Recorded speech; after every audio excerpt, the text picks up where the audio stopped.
Hello everyone, hello, and welcome to another stream from Hugo's desk. My name is Hugo Guerra, and I'm gonna be here for a couple of hours with you. Today we have two showreels we're gonna review. So as always, this show is the very special show for me, where we review showreels from artists. People submit their showreels in advance, and they book the appointment. I haven't seen the showreels yet. But yeah, thank you so much for being here. We've been doing this for a long time. I started the showreel reviews in 2018. I think 2018. I think that's when I started at the time on Twitch. But yeah, thank you so much for being here. Of course, as always, I hope you can hear me well. This will be the penultimate. Sorry. Not gonna be. I can't say that now. It's gonna be. We only have one more show review after this one, so there's only two left for the year. And I'm also very pleased to say that we will continue with the show reviews next year as well. Since I am very happy to announce that BenQ will continue to support and to sponsor these streams next year as well. So this is awesome. This is really great news, and BenQ has been now supporting and sponsoring the channel for 8 years. I'm so happy that they've been part of this journey with me for almost the entire duration of the channel. So, but yeah. Oh, what happened here? Something just crashed on my computer. Sorry, apologies for that. I had a window open, it just closed. Like okay. Hey, Tommaso, how you doing? Long time no see. Yeah, it's been a long while.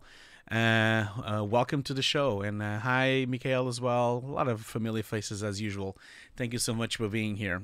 But yeah, today, like I said, it's the showreel reviews, and there's only a few left, as you can see here. So we only have today, of course, and then we have the 25th of November. That's the last one for this year. And as I said, fortunately, BenQ is supporting the streams next year as well. So in January, we'll have a bunch of them as well. I'll start booking them again.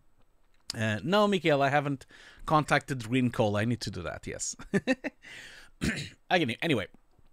And as always, I really would like to thank BenQ for supporting this show. We'll run their ad in a minute, and I'll give them some proper thanks.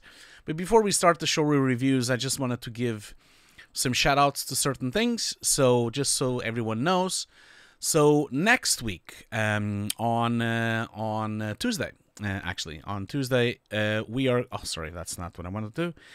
Next week on Tuesday, where should I put myself? Maybe on this corner here, so that I don't cover the image. So yeah, next Tuesday we'll have another Nuke Deconstruction session. If you saw the last one that I did, which was about copycat and machine learning, we will continue with that, because I didn't finish at the time when we did the stream. We did it for almost 4 hours, and it's all available on YouTube with chapters now. But we're gonna continue. So the idea would be next Tuesday. The link is already on the YouTube channel if you want to hit the notification bell. And we're going to continue with some prep pipelines. I'm going to wrap up that. I also got some feedback and some comments from Foundry, so I have a few things to say regarding the performance, regarding copycat, regarding Cattery, and also regarding the Mac versus Windows thing. So I have a few notes to say. We're also going to talk about rescaling and upscaling and upsampling inside of Copycat with the help of Copycat machine learning. I also want to talk about ZDepth creation from footage as well. So we have a lot to talk about and still so that we can wrap up the Copycat stream. And so basically it is going to be... it's going to be the second stream I'm doing with the Foundry, and then the first stream will be in December, and 9th of December, and that will only be about the new 3D system of Nuke. So looking forward to that, to going through those things. Also next week, if you are in London, if you're in London, you can join... Oh, I have the wrong camera now. I just noticed now. Apologies for that. I just noticed that I have the wrong camera on the little corner there. That's the one. Sorry about that. So yeah, next week, if anyone is in London and they are the visual effects and they are from the Visual Effects Society as a member, they can join this panel.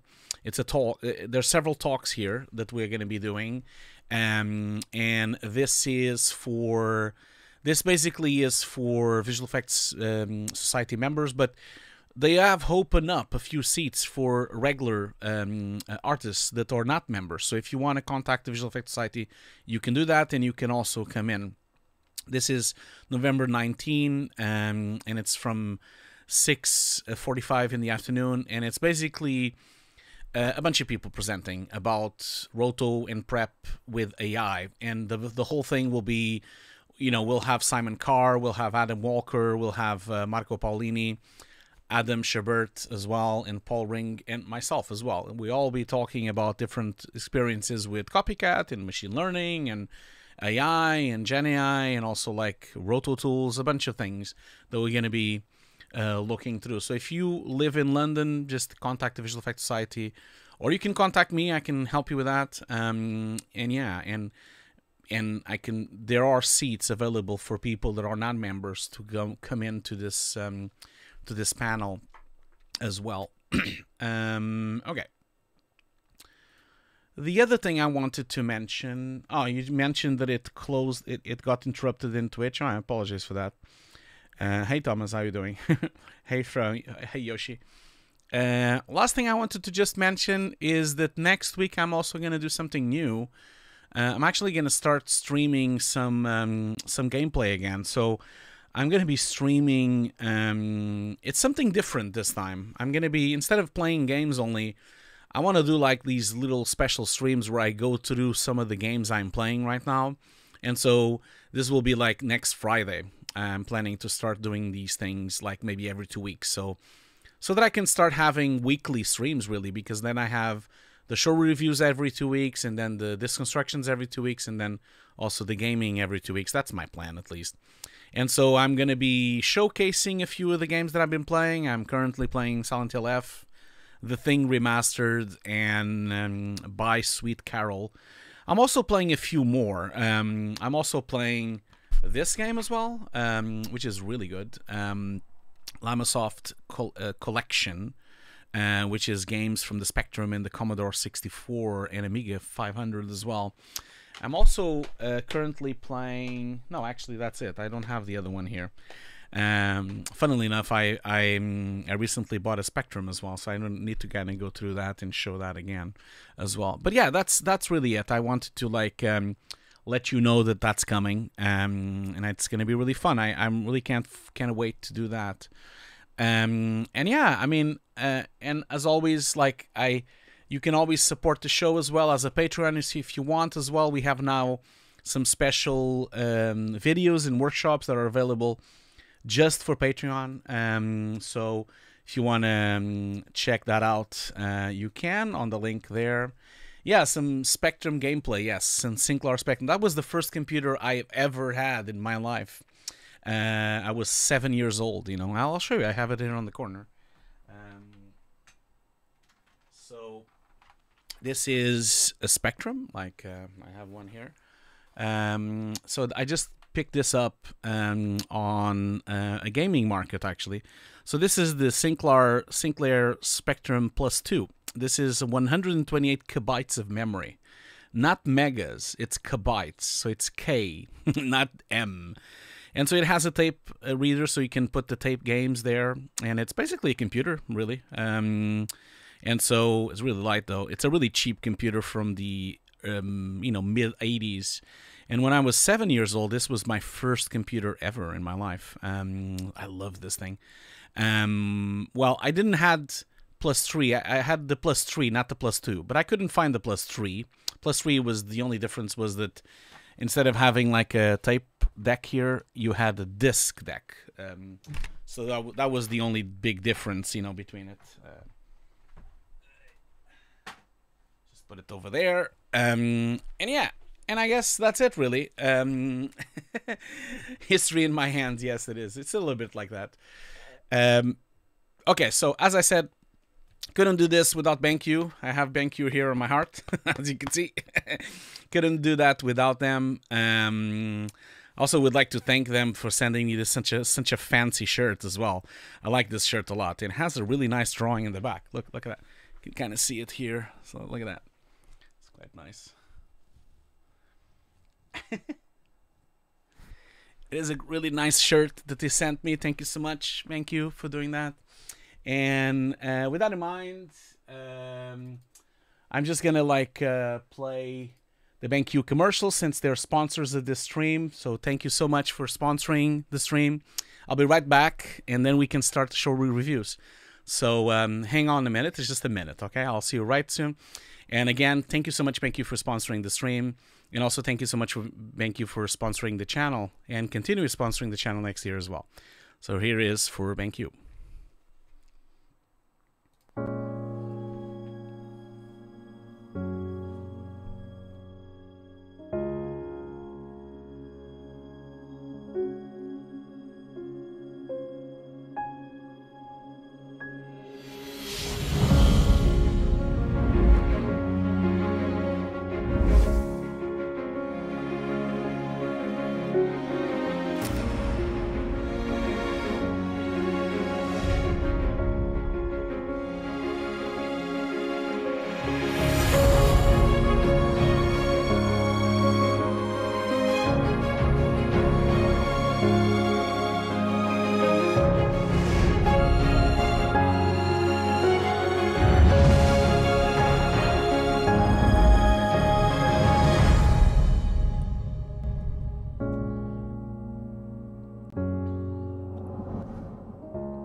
Okay, well, thank you so much, BenQ, again. Also, next year, they're going to be sending me a new monitor as well, which is a really fancy new monitor they have, which has auto calibration setup as well. Can't wait to get that monitor and actually do a review. Tyler is asking me, would you recommend BenQ for compositing? I would, yeah. BenQ, I've been using BenQ monitors for 8 years now. All the composites that have every single game cinematic and every single compositing job I've done, the Zeiss commercial, the Sniper Elite the Sniper Elite cinematic, the Assassin's Creed cinematics, everything I've done for the last 8 years I've been done on BenQ monitors, both the grading, the compositing, the editing. They work really good. They are hardware calibrated, they have really high standards in sort of color profile. So yeah, I can't recommend them enough. They're amazing on a really good price point because they're a lot cheaper than certain other brands that are much more used in the industry but they are so expensive. And so BenQ has a really good price point, I think. But yeah, I have a bunch of reviews on my channel if you guys want to have a look. But yeah, that's it really. So I'm gonna go into, of course, it's not logged in, of course, because why would it be logged in? Every time I open Google, I was gonna open Google now to do the showreel reviews, and it's logged out. It's like I was just logged in just before I did the stream, and now, of course, as soon as I start the stream, it logs me out because, of course, it does. I really truly hate Google, but we can't do anything about it. We have to use it, I guess, because there's nothing else to use, isn't it? So we kind of have to, because there's no competition. This is what happens when you don't have any competition. You just basically get some mediocre products. Okay, so let's just go and see if they are here, and we can start the showreel review. Yeah, well, no, I don't use, no, Zoom is really expensive. I'm not doing Zoom, man. We've had this conversation before. I'm not doing Zoom. I refuse to use Zoom. No, I don't. I hate Zoom, and Zoom is really expensive. And so I'm going to continue using Google Meet until I can, until they exist, and hopefully they'll get better, I guess.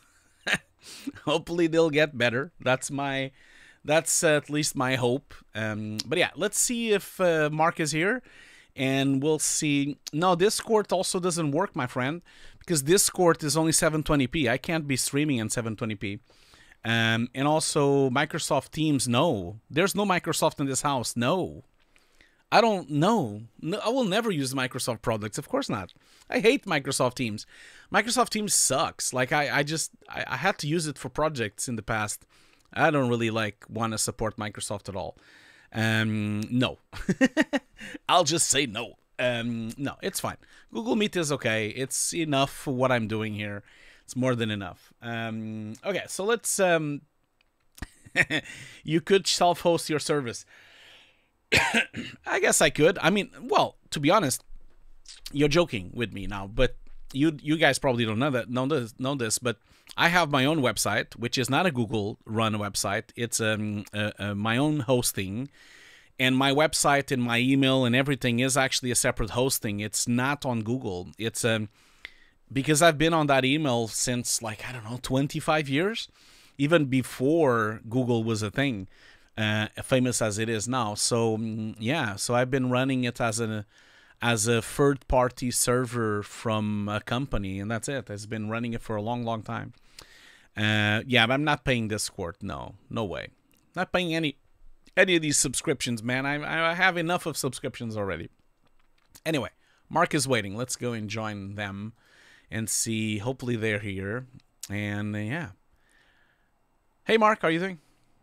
Oh, sorry. Hi, Hugo. How are you doing? Can you hear me fine? Yeah, I can hear you. I'm good, thank you. Okay, great. Apologies for the little delay. I know you're like 10 minutes late or something. Apologies for that. So, how are you doing today, my friend? I'm gonna.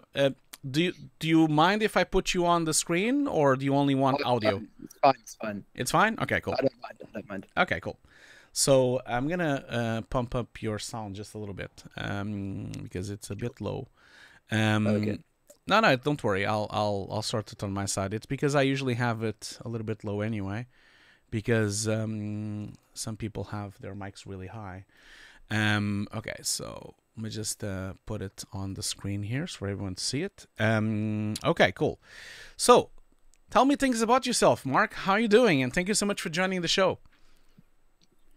Yeah, I'm doing good. So my VFX journey kind of started, I mean, to be honest, like maybe a month ago, really. I was like really interested with like compositing and stuff like that. So I think what really changed for me, like changed my perspective on, you know, how I watch like movies and stuff, was watching the Light and Magic documentary. That's on Disney+. Yeah, it's a really good documentary. It's amazing. Yeah. And that just really changed my perspective on everything and stuff.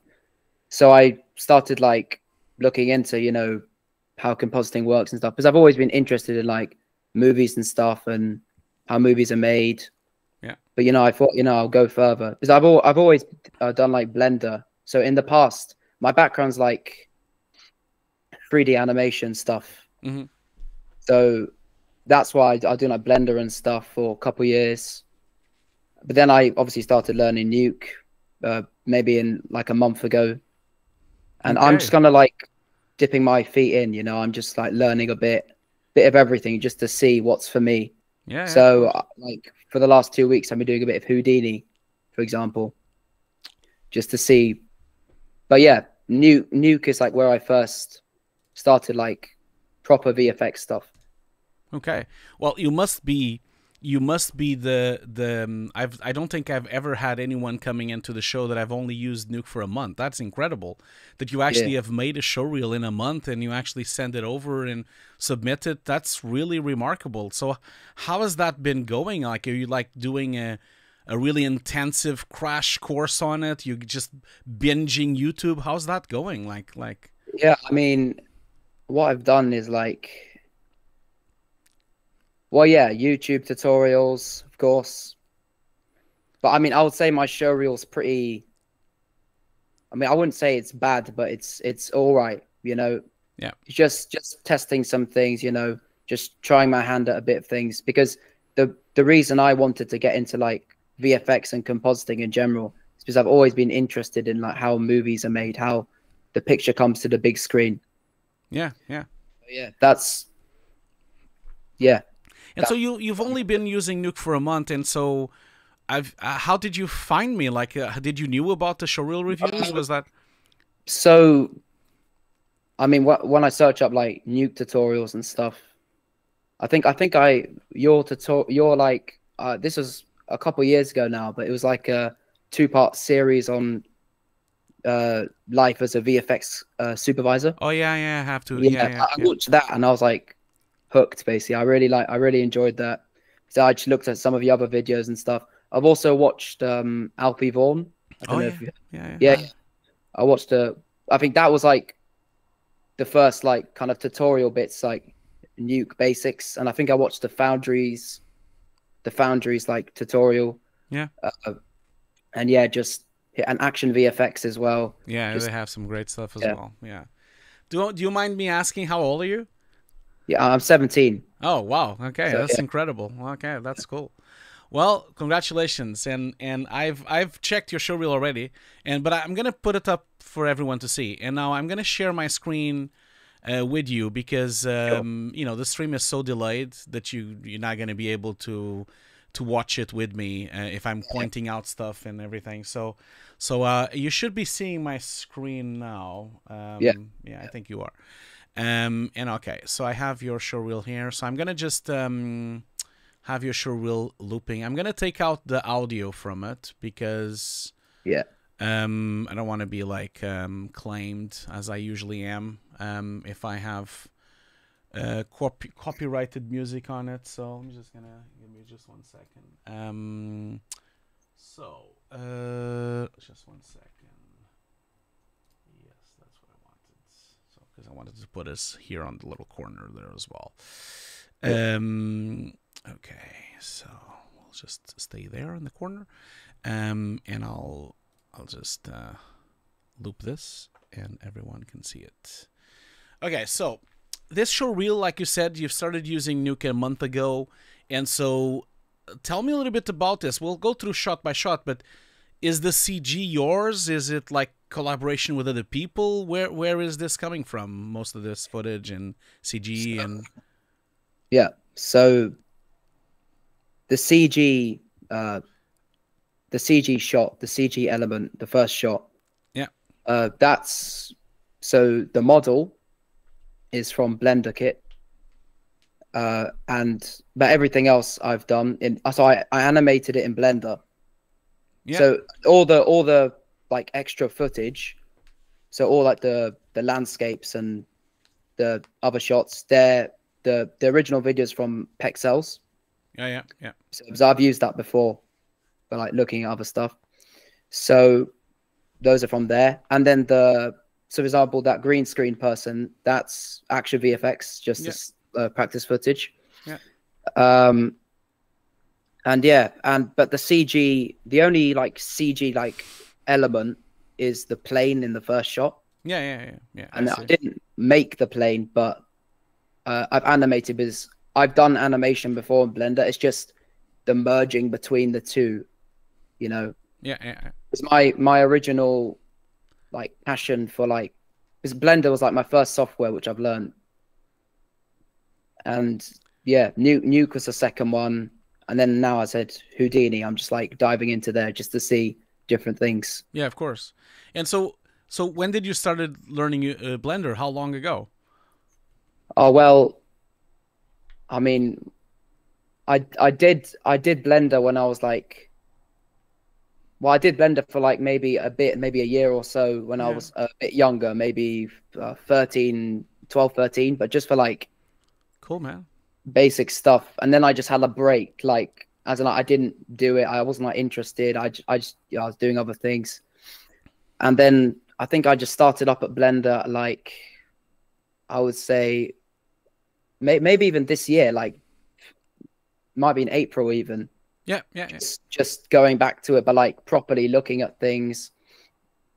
And I did a couple like short films, animation, like fully animation, no live action. I made a animation feature film as well. It's not very good, but I was just you know, testing, because I'm also a musician. Oh, cool. So I just wanted to basically make something and then write some songs for that as well. And you know, so yeah, that's what I do. I was just doing that, and then as I said, I watched the Light and Magic documentary and I was really interested, and I started reading about, you know, how exactly does this shot get made or whatever. And then, yeah, I learned about Nuke, because I've heard of Nuke before, but not really heard of it. And then when I started looking, I was like, I can give this a go, you know? Yeah, of course, of course. So, yeah.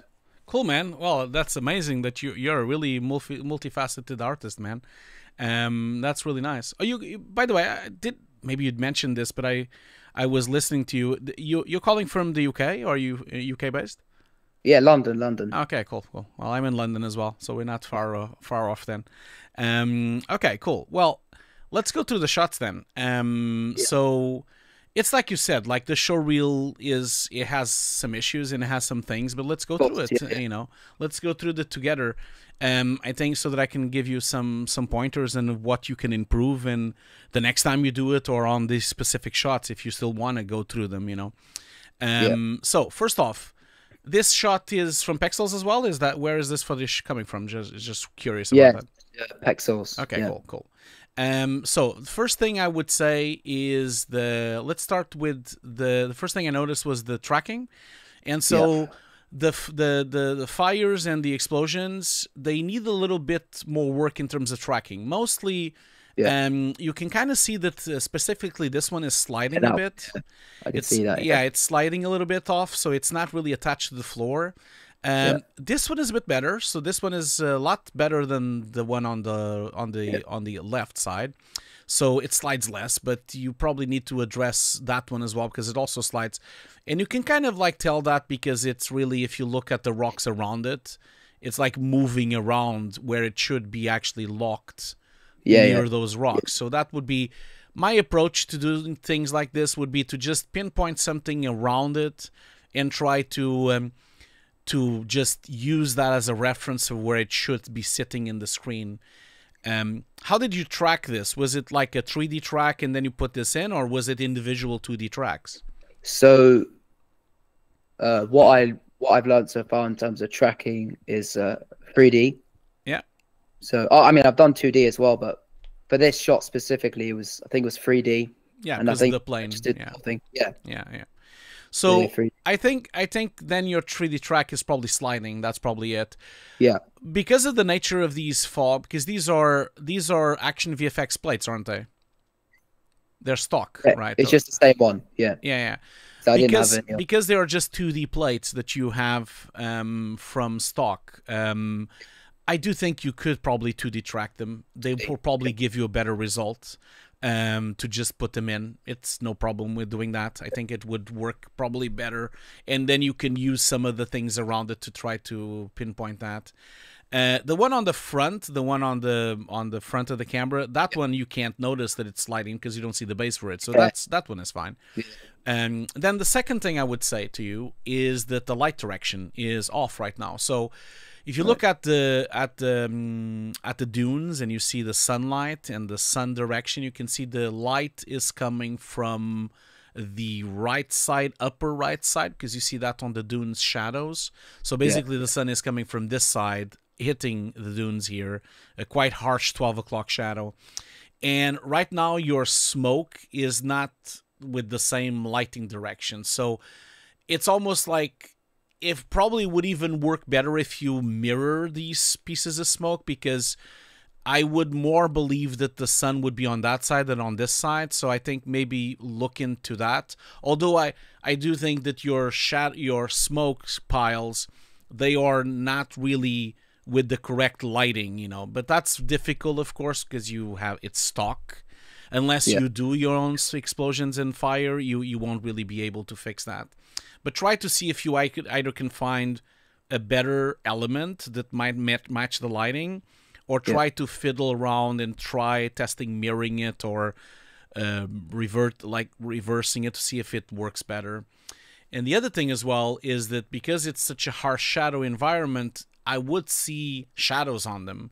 I do think they would cast shadows on your environment, and that would really help to integrate them better, you know, so I think them.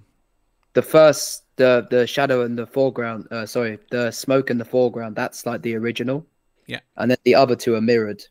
Oh, I see. The same shot. So I see. I see. Yeah. So that is the second thing, and then the third thing would be the depth of field. So basically, your plate is incredibly sharp. It really doesn't have really any blurring whatsoever. It's like the depth of field on this shot is very flat. There's almost nothing. It's probably a very high f-stop on the camera. It's probably a very wide lens, and it just doesn't really, even back here on the C side, you don't even see a lot of defocusing going on. So, and I think with that in mind, I think your smoke is too blurred. It needs to be sharper because it needs to match the surroundings. So if you look at these green patches and the rocks on the dunes here, you see they're quite sharp. So your smoke and fire needs to be as sharp as that. So basically matching the sharpness of what's around it to that element. Yeah, I think that would also help to integrate these plates as well together. So that is that. And then another thing that I would say is if we look at the plane, the plane is actually quite nice. You did a really good job. You put a nice motion blur on it, and it's actually working rather nice. I do think that you could do a slightly better job on trying to color correct it into place. I think it's a bit too brown. It has a lot of brownness into it, and also there's kind of like this kind of weird white edge going around on the I'll explain that. So basically, originally, the smoke in the foreground wasn't like that. It was on the beach, like further back, so you could see it sliding. So I moved it forward in the 3D space in Nuke, and then basically what happened is the plane for the first couple of frames, the smoke was like in front of it. So I had to. So originally I did a merge, but then I had to I can't remember exactly what it was, but I had to change something, and then that exposed like the white thing, and then I think I did like an invert. But the white was worse. But I made it a bit lower, but I think I didn't erode or something. It looks to me that it might be just on your script, on your Nuke script. You might have some kind of pre-multiplication issue going on in terms of the alpha channel and the way it's being pre-mult by the RGB. So it could be that it's just a pre-multiplication error. If you go through the script and see where it starts to happen, maybe if you unpremult first the CG plane, and then you color correct it, then pre-mult it after, that might work. So maybe search on YouTube pre-multiplication rules in Nuke and see if you can find that. I believe I have a video on that as well on my channel. If I don't, there's other videos on other people's channels doing the same thing. And I can kind of see that you have that already. This is unpremultiplied right now. So you already done that somehow on some place, because this looks like it's an unpremultiplied version on your breakdown. So you must have that version. So yeah, see if you can do that, and see if the smoke is being affected somewhere. Just basically go through your script and see where is this happening. It also doesn't happen on the beginning. It only happens like at the end when the plane is a bit lower, as well. So it's when the plane is over here, because when it's here, that looks kind of fine. There's no white edge there. So yeah. So I think that's it. And then the other thing, it would be what we usually call the black point and the darkness and brightness of the plate. I think your smokes, because it's daytime and because it's a really bright daylight time, I think it's probably a bit too contrasted. The smokes are probably having too much black on them. I would really go through the plate and try to lift the blacks a bit, especially on the one on the back there, because that's a much more further away piece of smoke.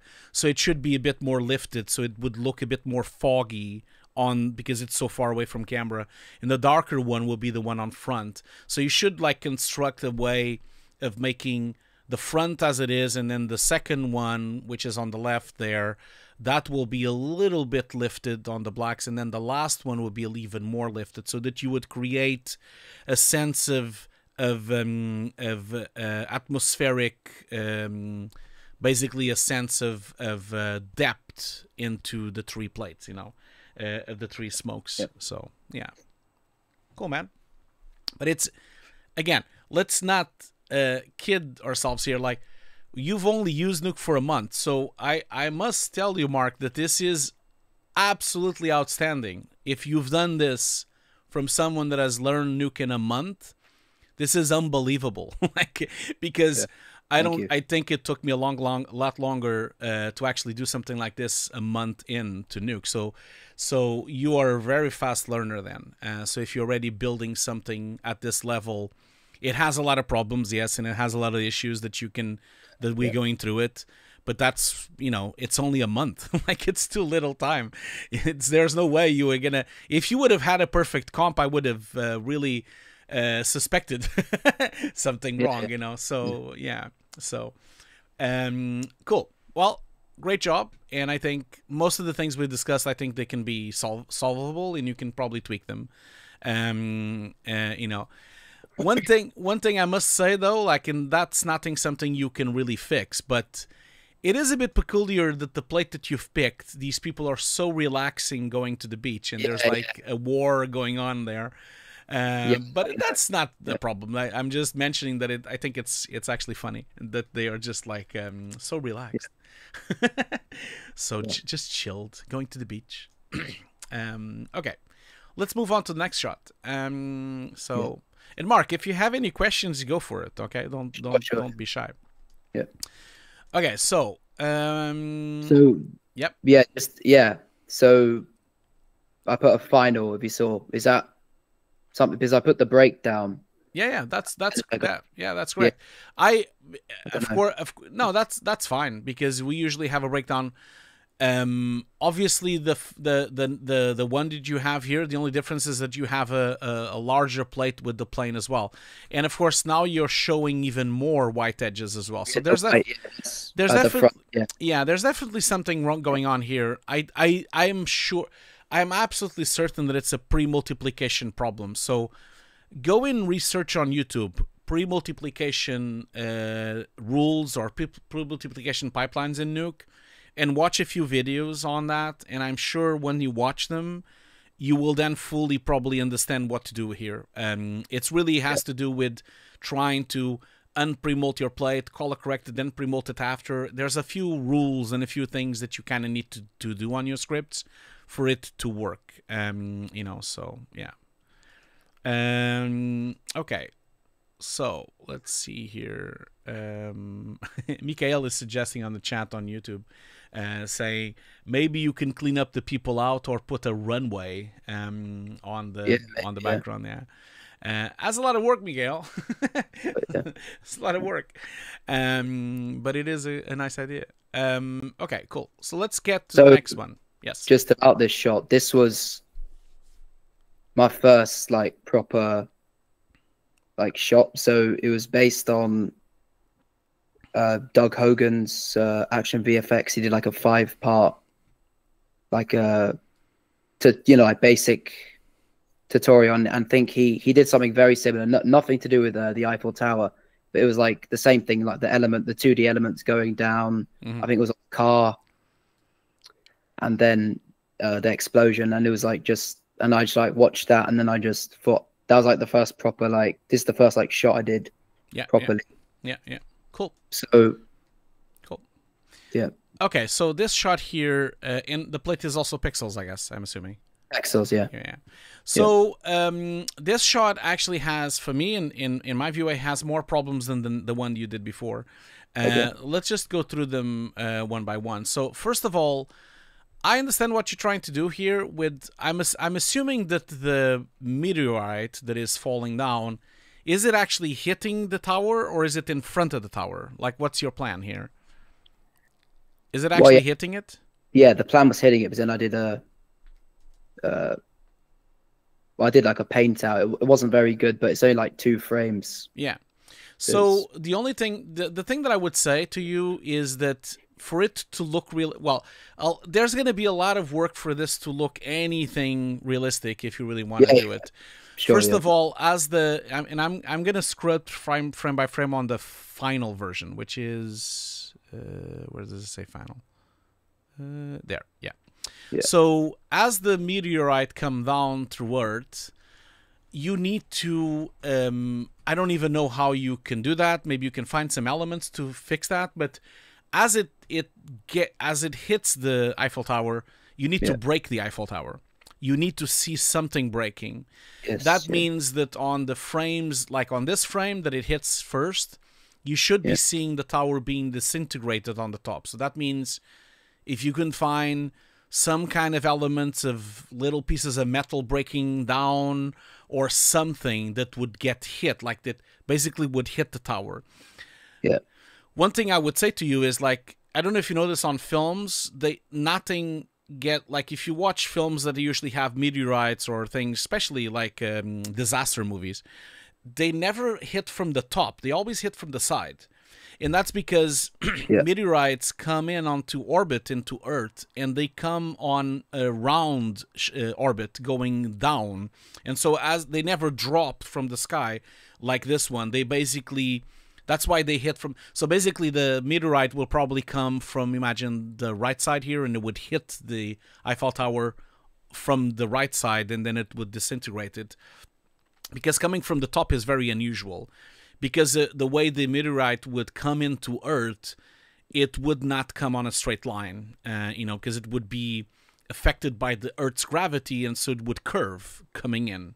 So that's why on films you always see them coming from curves, always. So that's the first thing. That's not as easy to fix, but that's the first thing. The other thing as well is the destruction of the tower itself. So even if you keep this, as it is from the top, let's assume maybe there was a massive helicopter up and they dropped the stone or something instead of being from space. Then you need to, like, develop a way of breaking up the Eiffel Tower in little pieces, and then maybe using elements to actually see the debris being broken. And also you notice that on films, usually when you see these things, they're quite slow. And the reason they're slow is because they're massive. You know, the problem you have here right now, you have 1, 2, 3, 4 frames. Four frames is too little. Because the Eiffel Tower is like 120 meters high or 110, I can't remember on the top of my head. It's almost, I believe it's like 100 meters high or something like that. So even if a high velocity asteroid, it will still take time to engulf the Eiffel Tower. The best reference I would have is, like, look at the way the Twin Towers on 9/11 fall. They're really slow. And the Twin Towers, I think they're slightly higher than the Eiffel Tower, but you see how slow it takes them several seconds to go down. I think it takes like 5 seconds or 4 seconds of them coming down all the way. I think you need to give it more time. The asteroid needs to come in slower, and then it disintegrates the Eiffel Tower, and you need to give it at least 20 frames or something for it to kind of happen, you know. That would be like the thing. And so it comes in, it destroys it slowly, and then you see debris falling and breaking. And then the other thing you also need to do is a shockwave. So as it hits the floor, you just have one frame where the asteroid is there, the other frame is already an explosion done. So it's almost like you've cut, you know, this explosion is like an explosion that would be several minutes after it got hit. And so you need to, like, have a shockwave. As it gets in, it makes a shockwave. You can get, like, some elements of shockwave of debris hitting the camera, and it would just cover the whole thing. And then as the debris would settle down, then you would see the explosion. So that could be also a nice trick for you to give it more time, because you would just have a shockwave. It would just go in front. Of course, all these people would die. They would disappear. So you would have to take them out of the footage for the next part of the plate of the view effect. And after a little while, after the dust settles on the shockwave, then you can see the explosion, but the people would be all dead. They wouldn't be here. So that's the things that are. So there's also a timing thing that needs to be added to your shot. It needs to be longer. You need to have all these things if you really want to make this work. You know, if you want this makes this work as a realistic shot. So, and I hope you don't mind me saying all these things. Of course, I'm aware that you've put your heart and soul on this thing. I'm trying to give you as constructive feedback as possible, and I hope you don't get upset or sad about it, or it's I still think it's possible to make this look great. And I think you did a good job. Again, referencing that you've only been doing this for a month, and so you just need to like put those things up, So I hope you don't take this the wrong way, I hope so. No, I mean, for this shot, I wasn't really like, because this is like my first shot ever that I did on Nuke, like properly. Yeah. I wasn't really thinking about like realism stuff. I was just testing, like, putting different elements together with the roto of the people, Yeah. And I wasn't really like thinking like, yeah, of course, realism stuff. of course. I understand that, but you see, it's funny that you were saying to me that you were watching the ILM documentaries and you got really inspired by them. They're so good, and I really advise everyone on the chat, on both Twitch and on YouTube, to go and watch them. Even if you just get Disney Plus for just 1 month, just binge them, because they're amazing. Like, they're so good. Yeah. It's almost like the month subscription is worth it just to watch those 2 seasons, because they're so good and you have so much insights. But you saw in those documentaries how much detail and effort it goes into it. They really think through things. They really think through the shots and think about what should happen and the physics of it and a lot of questions, and they really bounce ideas. And that's exactly what I'm doing now here. I'm like telling you, put the, maybe you need to make it slower, maybe put the a shockwave. All those things would work, I think, a bit better. And you even have on the YouTube chat, Mikael just got really geeky here, saying that if this meteorite is landing at 2,500 meters a second, which is the 5 frames that I mentioned, it would be 20 times faster than the real one coming down. So your meteorite is about 20 times as faster than it should be coming down like this. So that means it needs to be 20 times slower than what you have. So it's the thing that I was saying, like a couple of seconds probably instead of frames. So Tyler is asking what the ILM documentary is. I believe the documentary is called Light and Magic. I think that's the name. Yeah, it's called Light and Magic, Tyler. So yeah, that's it. That's the documentary. There's 2 seasons of it on. Not sure if they're doing a season 3. Maybe they are. I hope so. Okay, cool. So and then let's talk about this explosion and the fire. So you kind of have the same issue you had on the other shot. It's too blurry. And so if you look at just look at how defocused your explosion and fire is, and then look at how defocused the bushes around the arm. And so these trees and bushes are quite sharp. The clouds are really sharp, and then your fire and explosion is really blurry. So they need to match. You need to make it sharper. You need to have more detail in it and everything. So yeah. And then you have some quite bubbly rotoscoping going on, especially that was my first attempt at rotor. I've got better since then. But yeah, of course. No, of course. Yeah, and like Mikael is saying on the chat here on YouTube, you kind of need a bit of glow and light wrapping around people. So I don't know if you really reach that phase where you already know what light wrapping is, but yeah. So in Nuke, if you go to the light wrap node, you can probably develop a nice glowy edge to these people so that it looks more wrapped around them. If you still want to keep them, I don't think they should be here after what happened. They are dead. Sure. Yeah. They are all dead, all of them. So if not hit by the meteorite, they would have been dead from the debris. So, or the shockwave. Okay, cool. But I mean, again, anyone watching, and if because I see people coming in on the chat on the stream all the time. If anyone is jumping into the stream right now, Mark has only been using Nuke for a month, so consider that, okay? So I think for a month, for a user that has only been using Nuke for a month, I think this is really, really good. And so, keep on going, because you are gonna get there. Imagine in 6 months, or imagine in a year. Yeah, and I really applaud you for that, because it is incredible what you've achieved already in a month. I think the whole thing with this now is like you just have to start thinking about the shots, like thinking like about the purpose of them and how they would realistically happen or exist. Or you notice what my comments, you know, it's always around the sharpness or the blurriness or the tempo, or it's always the things around the not the visual effects itself, but actually the content, or actually the intent of the shot. You know, I think it's all about that, because doing a really good intentional shot and making a story around the shot, that's where you sell the shot. That's how the shot becomes really good. Because if it's a good story and if it's if it's thought through, no one is going to be looking at the effect. You know, everyone is going to be just looking at the shot. And that is what ILM really did really well over their career, and you see that on the documentary. You know, like especially on older movies, like if you look at Jurassic Park, if you really look closely, the 3D on the dinosaur is a bit off, but it doesn't matter. No one is looking at that, you know, because the shot is so well constructed and the tempo is so correct and everything is so the build up to that shot is so good that it doesn't really matter how perfect it becomes.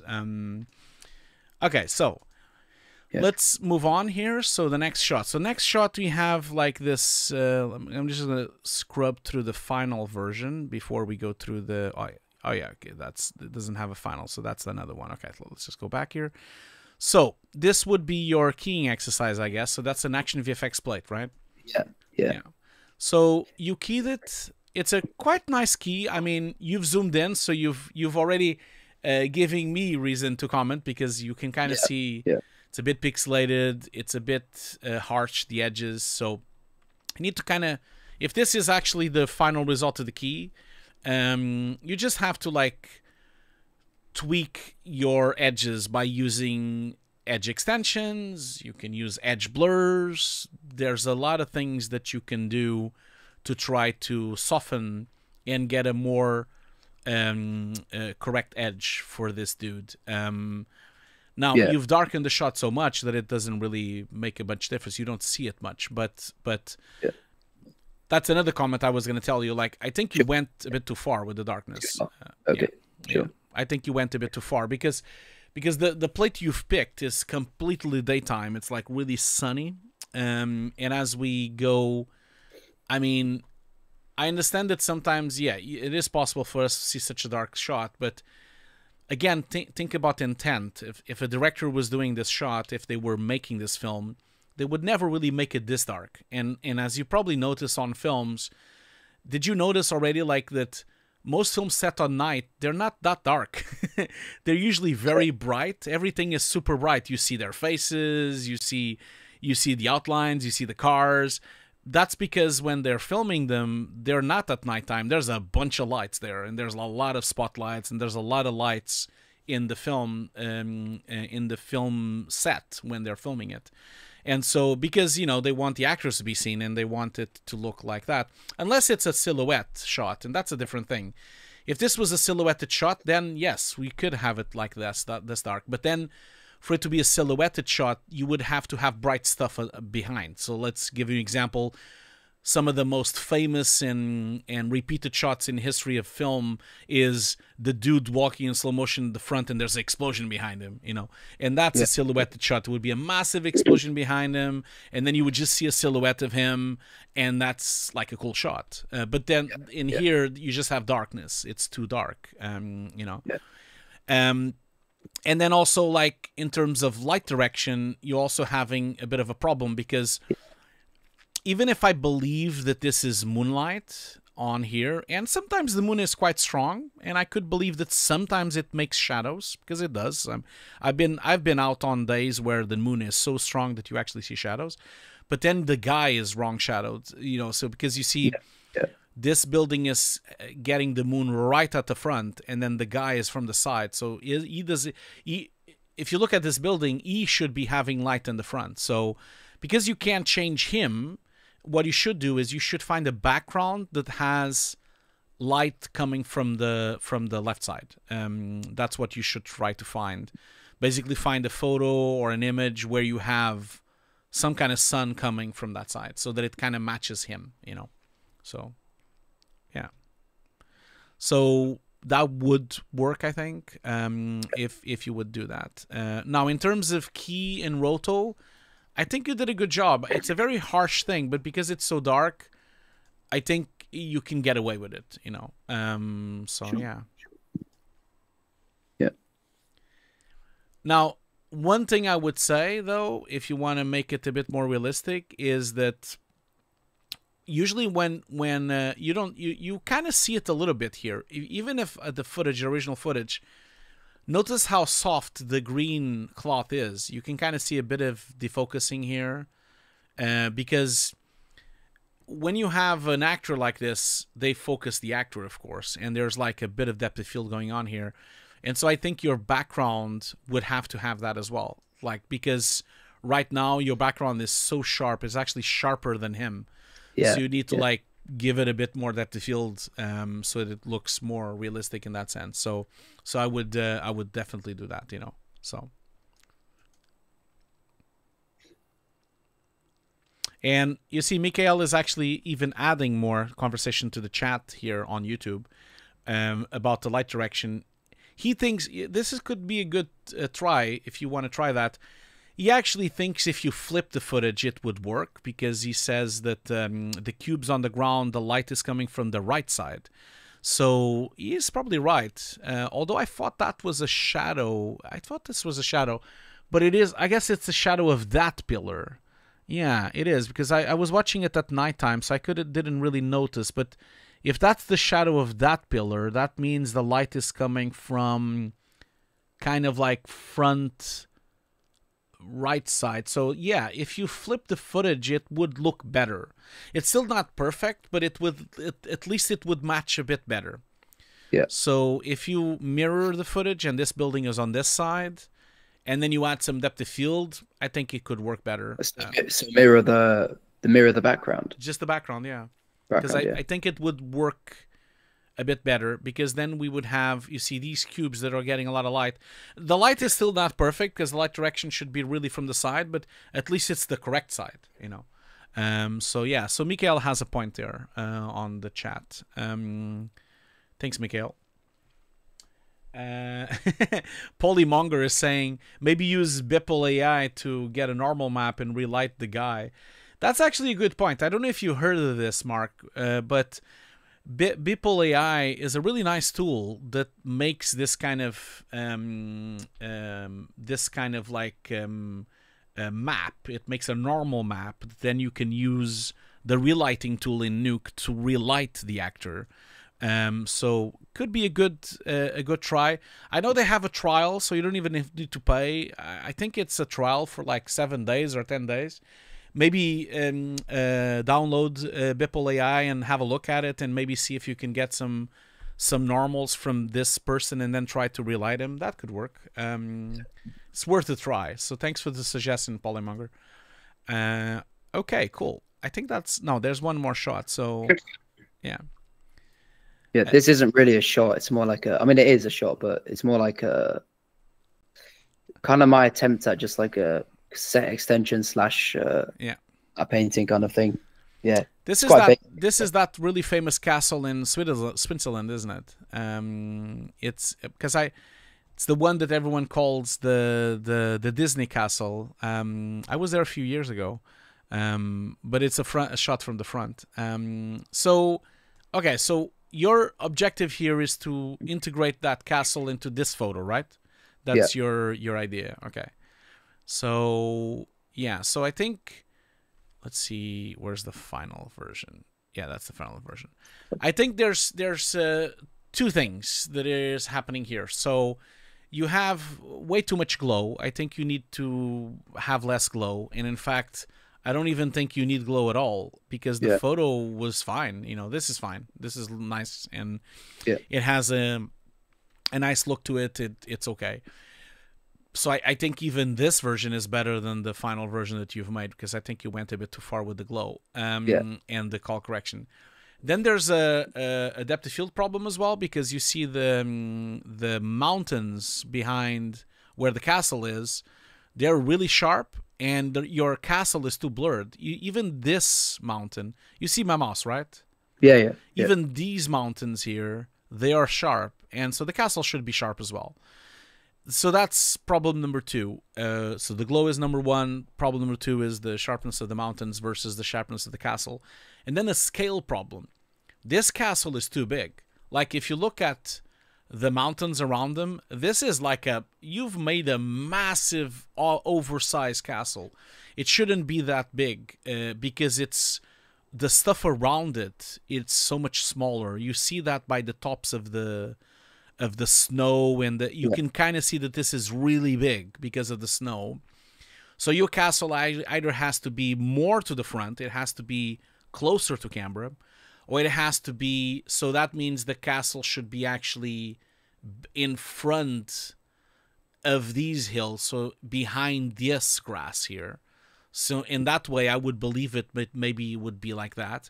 But it can't be this big because of the scale is off. You know, it's just too big. Yeah.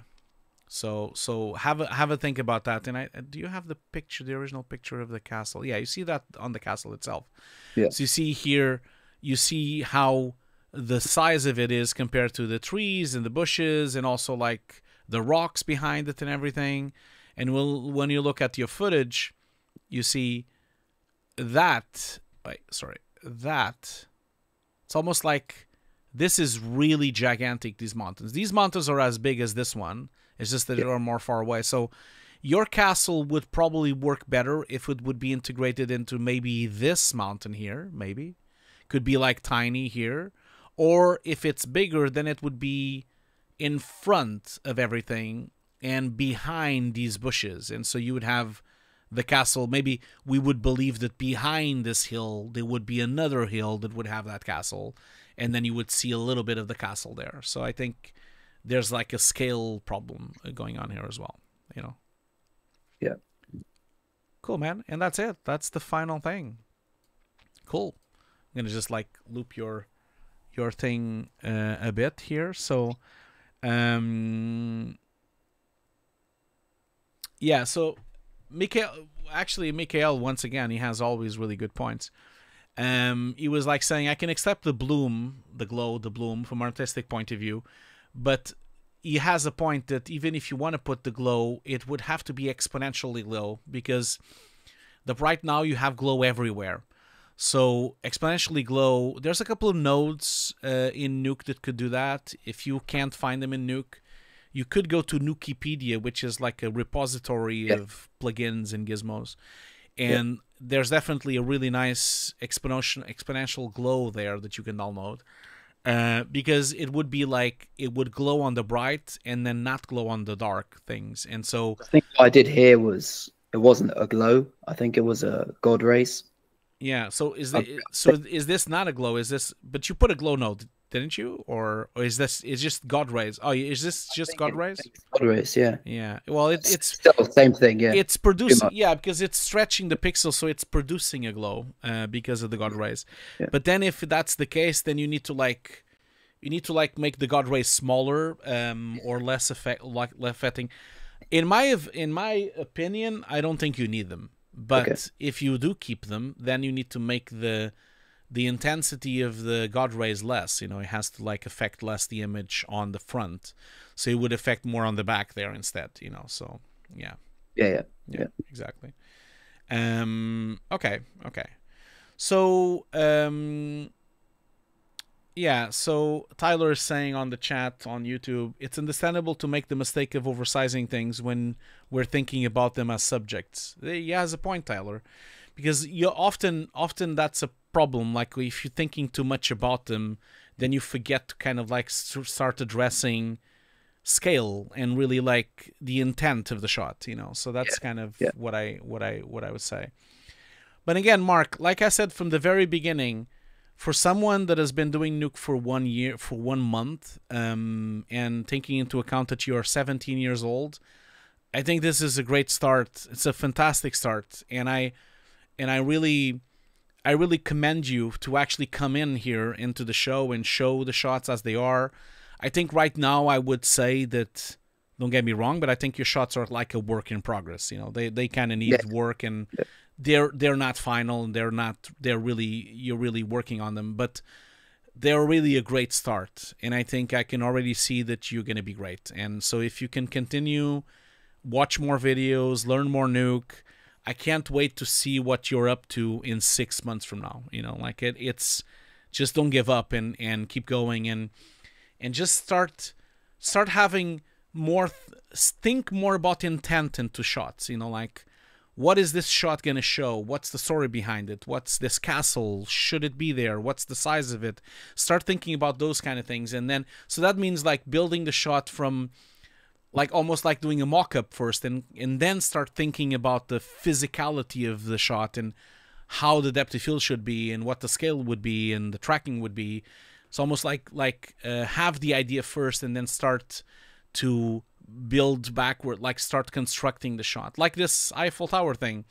You know, you need more elements. You need like a blast. You need like a shockwave. You need more things for it to actually work as a shot. You know, so yeah. And Yoshi also on YouTube on the chat is saying, I love that Mark is experimenting with different software in areas like 3D effects and compositing. That is a really good point. I'm really excited for you to say that you're looking into Houdini. I think Houdini would be a really good fit, and especially if you can nail Houdini, then you can make your own explosions in your own smoke and your own debris. You know, literally yesterday I made my first pyro. So yeah. That would be perfect, because then you could really complement these shots and you can stop using the elements and the footage that doesn't have the right lighting or the right direction, or you can just like focus on having the correct thing and the correct lighting for it, you know. So yeah, cool, man. Well, Mark, do you have any other questions or anything that you would like to talk about, or? Not really. Just thank you for having me. Yeah. Thanks so much for reviewing my showreel. Of course. Yeah. It was my pleasure. Like I'm just gonna put us to as full screen again, so that everyone sees us again. Just a second. So yeah, so it was my pleasure. Thank you so much for coming in and coming into the show. And I'm sorry it took a while to get to you, but yeah, and I'm really, you know, impressed by your work for someone that has been learning Nuke for a month. And I can't wait to see more Nuke from you. And also I can't wait to see your pyro tests and the Houdini stuff that you're doing. Don't be a stranger, Mark. Come back, you know, come back and show us more stuff. You know, you can always come back. We've had several people on the show. I've been doing these streams since 2018. Several people have come back with new showreels and new shots, and we've seen the progress over the years, and very happy. And even if you don't want to come into the show, just you have my email now. You can just like contact me or ask me and say, oh, Hugo, I have a new version here. You want to have a look? And I would be happy to watch it again, you know. So yeah, thank you very much. No problem. Thank you so much, Mark, and have a great day. And I'll see you around, man. You too. Thank you. Okay, cool. Well, that was great. Thank you so much, Mark. And that was a really good showreel. I think it is really impressive what you've done there with your age and just a month, man. Man, I wish I was that good when I started learning Nuke, man. I sucked at it. It took me a long time to even understand what it did. Okay, so. Now we have our second showreel review. So I realize that I'm a little bit behind, but and so my next showreel review will be with where is the showreel with José Luis. And so José, just give me a little bit of time. I need to do a quick break. I need to go to the loo, and I need to get some water and stretch my legs as well. You know, I'm an old man. I need to stretch my legs. So we'll do a little break, okay? We'll do a little break, and I'll be back in. You all know this that we usually do a responsible stream. So I'm gonna do a break for 10 minutes. I'll put a timer. You can put a timer on your side as well if you want, and I'll be back in exactly 10 minutes. And during the stream, during the break, you will see a few things. You'll see a commercial for BenQ. You'll see a commercial for my wife's book, Green Recipes for All, if you want to have a look. Or if you don't want to, you can come back in 10 minutes and we'll continue. So Oh, cool. You're already here. So thank you so much for waiting a little bit. I just need to stretch my legs and go to the bathroom for a second. So I'll be right back, okay? I'll see you all very soon.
Hello everyone!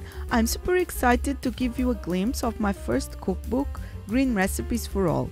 featuring over 50 dishes inspired by amazing Mediterranean food.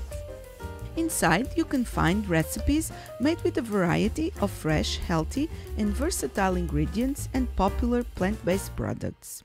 These are great choices whether you already follow a plant-based diet or simply wish to cook a few weekly meat-free meals to reduce your overall meat consumption. In the book, you'll find a wide range of new and exclusive recipes, from soups and big salads to main courses and desserts, as well as some of the most popular recipes here on my channel, such as the perfectly cooked non-stick rice or the tabbouleh-style bulgur and mixed bean salad. Not forgetting a new version of the delicious tofu chocolate mousse. So, if you'd like to have a look at my book and try some of the recipes, just visit any Amazon marketplace and order a copy, which is available in hardcover, paperback or digital formats. Hope you enjoyed the book, have fun cooking, and see you next time.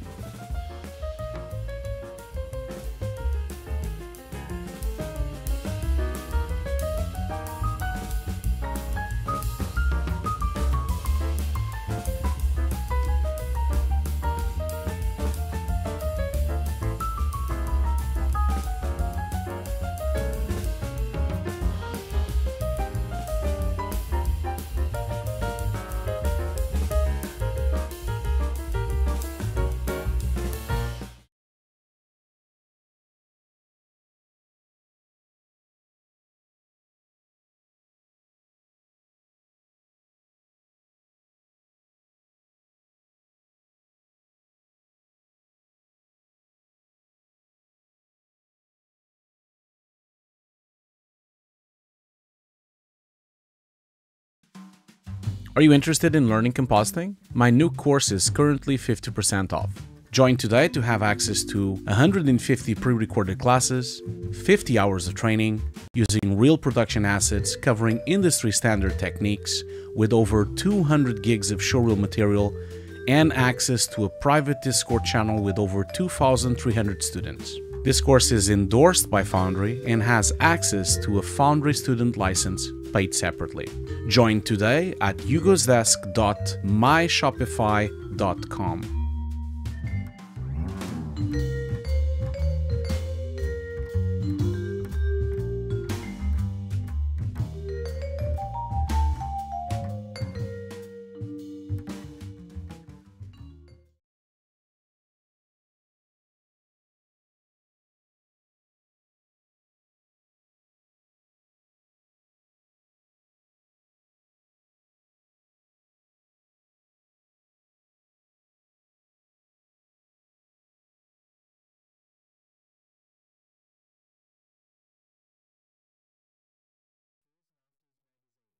Befores and Afters magazine is the monthly print mag from VFX journalist Ian Fales.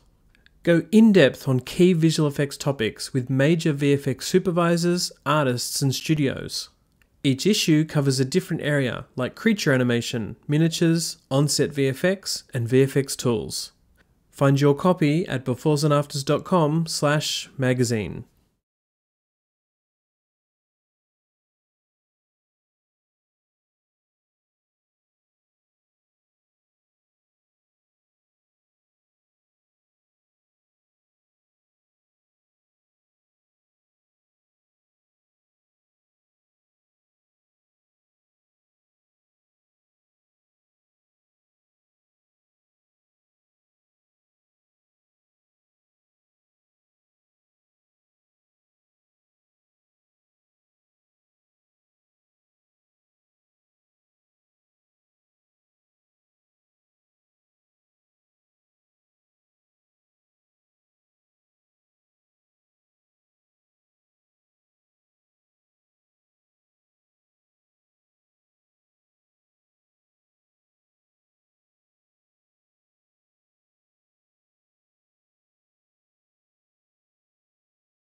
Okay, I am back. Hello, everyone. Welcome. And thank you so much for still being here. And thank you for allowing me to do this stream. I brought a little of one of my drinks. Of course, this time I didn't brought green cola. I brought, because I had a green cola this afternoon.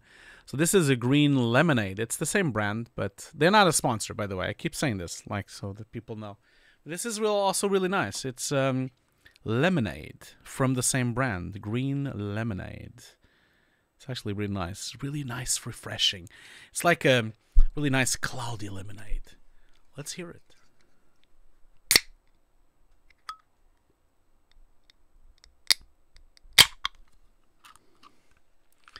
Lovely sound. Man, damn, this is cold. Oh man, I'm getting brain freeze. It is so cold. Damn. I think I need to bring my fridge a bit higher.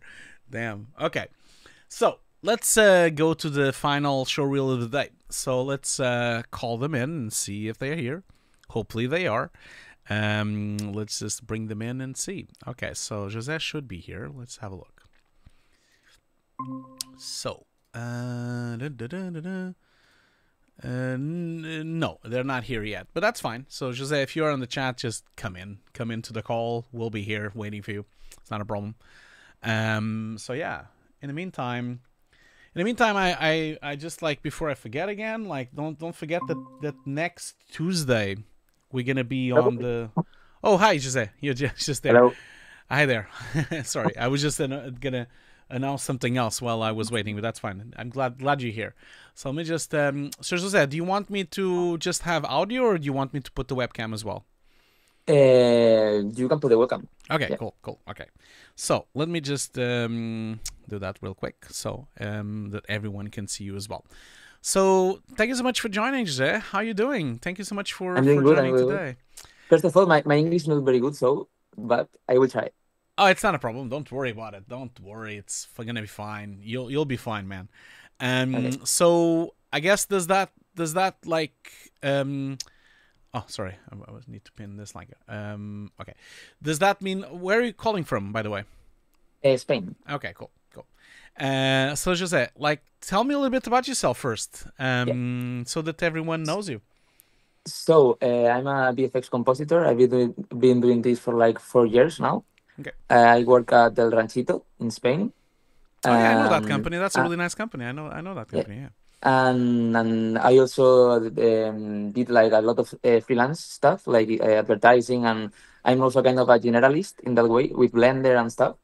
And I made this reel because my work at El Ranchito ended, so I made this reel, and so I want like feedback, to push the reel to the next level. Like I don't know, like everything that you can tell me, it's okay. Like some shot that it's not, I don't know, like pointing out or something.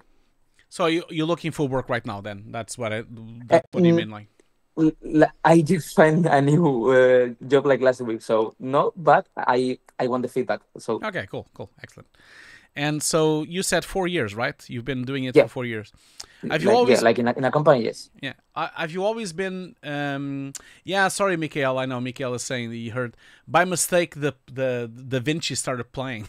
Sorry about that. That was like that's why people heard some music on the background. By mistake, like my Da Vinci just started playing. Apologies for that. I'll just close it, and then this will not happen again. So yeah. So I was asking about the 4 years thing. So, and have you only worked on Ranchito, or like have you worked other places? Like how's that? Only now it's like my first time in another company. So yeah, it was like 4 years in the same company. Okay, cool. And did you study in Spain as well, or did you? Yeah, also I studied in Spain. I also watch a lot of your videos and thanks. let me look. So yeah.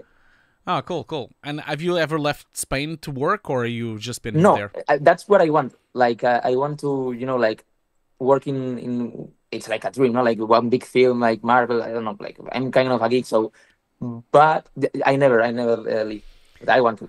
So is this like you plan maybe, you know, move to Germany or to Britain or to Canada whatever or company, yeah, exactly, like whatever company that does like big stuff production level, and I can learn and then come back here in Spain.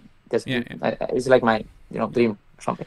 Well, there's a lot of new places also popping up, even outside Europe. There's even in Australia, there's a bunch of companies opening up there as well. So there's but Canada is always a great place as well. Germany has I'm trying and searching. Yeah, but I think now it's not a very good moment. Maybe next year or something. Yeah, I don't know. Yeah. Right now it isn't. No, I think things are because of the strikes, and there was a lot of delays, and the industry is not in a really good place right now. But it's gonna come up, and as usually it has these ups and downs. Okay, I'm gonna share my screen with you because it's too slow on the stream, so you can't really be watching on the stream. It's much easier for you to see my feedback by watching my screen. So you see my screen right now, don't you?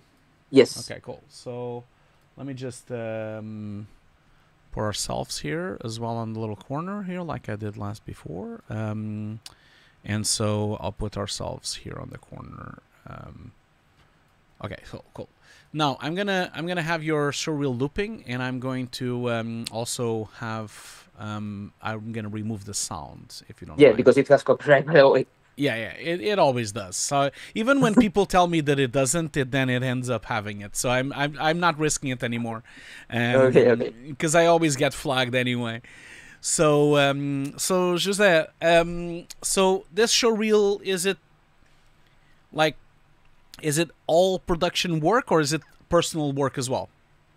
I think it's all production. Like there is a lot of stuff that it's like freelance and like small advertisements, but none of that it's like personal job. Like every of those shots I've been paid for doing it. So yeah, I'm sorry, Mikhail. I know that I was showing my camera. I've switched now, so now you can see the screen. Sorry, apologies, everyone. Everyone now can see José's work. I forgot to click the button for people to see the screen. Okay, I see. So because I was asking this because this is really high-end production, so I'm assuming everything is production. So that's why I'm saying that. Kind of. I know I'm aware that I'm covering the name of. Maybe I need to like move this thing over. Yeah, like right. The name of the theme of the or something. Yeah, exactly. So I want everyone to know what we were showing. Yeah, like those shots, for example, it's like one advertisement project and stuff. So not like this one. This one is like like my generalist site for. Okay, well let's go through shot by shot. Okay. So and then talk it through. So first shot, Primitive War. So is this like a TV show, a commercial? What is going on? Yeah, it's like one TV film from Australia. It's like it's been I think last month released or something like that. Okay, but cool. yeah, so I get the animation as well. I compositing here. So okay, cool. Full CG shot. So you've done the compositing, and so then you work with your fellow CG artists. So okay, cool. And how was the compositing achieved? Did you do the whole thing, or did the CG department also worked with you, or how did it work? It was kind of a chaotic project, so I think it was like get the shot done, like let's make the shot looks good, and that's good. So use whatever you want. For example, I did that explosion in Houdini, and so it was like but a bit of chaotic project. Oh, so you do some CG as well, Yeah, cool. Oh, a really nice explosion, man. I mean, José, don't get me wrong, but I usually say this whenever people come in with production shots. Like, I mean, I don't really have much to say. The shots look fantastic. I mean, there's nothing that I will say that your supervisor and your clients haven't said already. And so, because the shots have been delivered and they've been broadcasted and they've been delivered. I'm sure you had a lot of feedback and you went through a lot of things with your supervisor, with your shot leads and everything. I think, yes, like for most of the shots, yes, but like for there is a lot of shots in the showreel that I mean, there is not from client, but so it's like freelance, so I don't have supervisors on some of them. I see.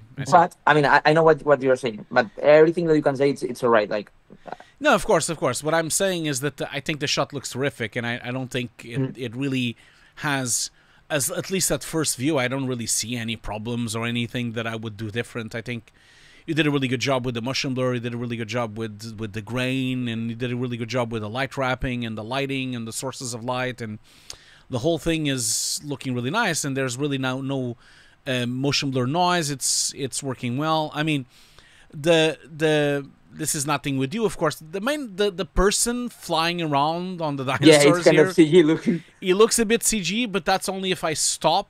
You know, he looks a bit gamey. You know, he looks like a PS3 game or something. But that really only happens in here on this area here, and that's just because it lacks detail. It just needed more detail. You know, he's just been inside the mouth of a T-Rex. He should have more blood. He should be ripped. Yeah. You know, his Right. trousers should be more Good ripped, point. and his stomach would be ripped off, and I know it would be more bloody and gory, but it would have happened. You know, he should just have a lot more damage from what just happened to him, because look at that. Like, he's literally cut in half now, and then he just comes out and nothing has happened. He's so good. Like, I didn't think about it, but I could stick some blue texture or something. You could even inside of Nuke, you could like project some blood into it, use UVs. You could do a lot of things there. So that could work. And because the amount of blood that comes out of him, he's dead, man. First of all, he would already be dead, but there's so much blood coming out. You know, that there's definitely something is going on. Now, if I go frame by frame, there's a couple of frames here that looks a bit strange. Like mainly, if you go like this here, you see it is a bit awkward the way this blood is kind of comped in. It kind of looks like it's semi-transparent or looks like a bit blobby. Like that's And in here again, that's what it's like. It was big one version of effects, and that was all I had. So I know what you're saying. Yeah. So it needed like some love there. Maybe some feathering or some you could have like blurred it or brush it off or something like that, or added more elements of blood as well. Like 2D elements or something. Exactly, yeah. That could have helped, I think. And then he gets eaten again, and then he rips. Okay, same. now he's actually dead. So, yeah. And so the other thing as well that I would say is that as he gets... in this, again, this is not something you would do because this is a CG thing. But the way he's ripping into pieces, it is a bit awkward. I think I would never really believe that his legs would be so pristine, almost like a toy. You know, these legs don't have bones and they don't have rips here. There's no blood around it. It just looks like he's been disintegrated as a little toy or something. So that needed a bit of more work. But again, all these things are very much invisible when you watch the whole shot right away. It's only when you start going frame by frame that you kind of start really going deep into those things. And then this one here, this looks terrific. I love the flashes, the light interaction, and the flares. This is looking really nice. You know, the whole integration with all the environments and then the sparks. Yeah, you did a great job. This is a fantastic shot. One question, Hugo. Do you think those details that you told me about the last shot of the, you know, like the CG character not making, like, it's not really looking good, like that part? Do you think that details, it's very important when you are sending the showreel, like, one of these big companies?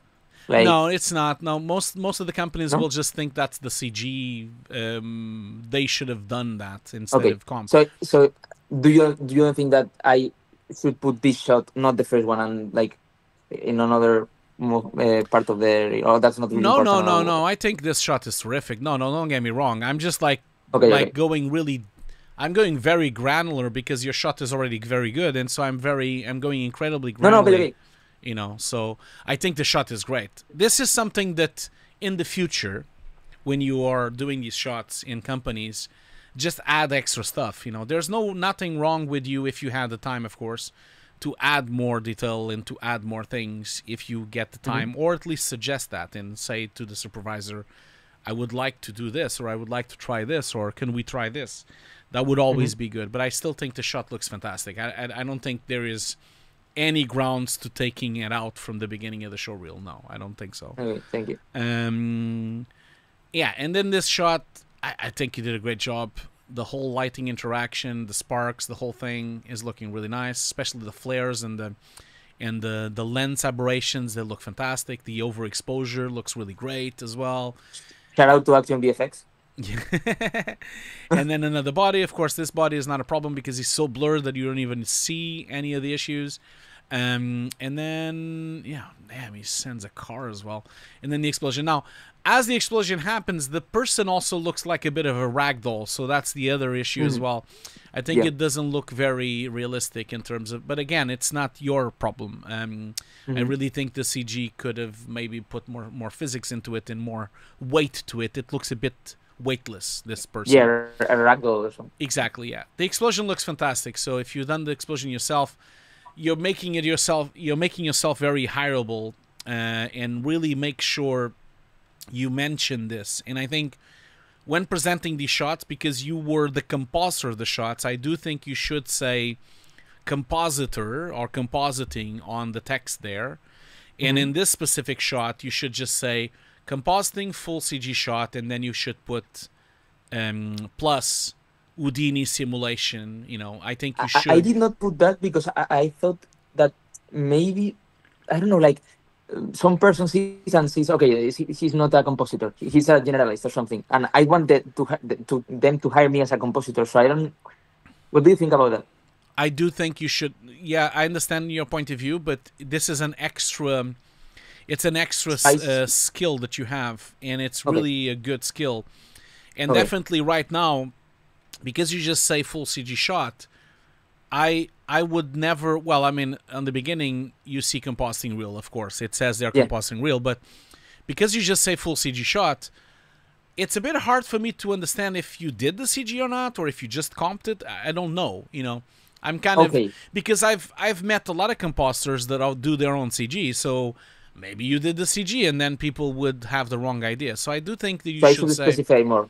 You should say compositing, and I definitely would brag about your Houdini explosion. I would. Because it's an extra skill set that you would want to, you know, that you want to say. You know, you make sure they understand that you do that as well. And that will not make it more generalist, because a generalist will do a lot of other things which you're not doing. So, you know, it's a different conversation. Okay, then Society of Snow... background replacement, cheesy snow integration. Yeah, I mean, it looks great. I watched this movie. This is a really good movie. The movie looks so good. It's like so well made. So I remember last year it was even nominated for the Visual Effects Society and everything. It was great. Yeah, great work. And so is this like... And again, I would still say compositing. I would still write compositing on the text somewhere. Yeah, and so background replacement, CG snow integration, I really have nothing to say here. I think you did a fantastic job with it. If I was the director of this, and if I was the supervisor of this, and this could have been maybe the clients didn't want that maybe, but if you look at the raw plate, this is okay, so let me just say in a second. So the real plate, which is this one, this is the real plate. You see this kind of bluish haze. Yeah, it's like too far away, no? Like the haze or something. I'm missing that on your shot, and totally. I understand that maybe they thought it would make it look too distracting, or sometimes we get those kind of comments from clients, and where they don't want something, even if that thing is a realistic thing. A lot of times we get caught up with comments that are not the most realistic thing in the world, but for them it makes sense. No, it's a good point. I think the black levels are too low compared to the plate. Yeah, but you know, again, the film has been released and it's been it's a little, like, you know, good feedback.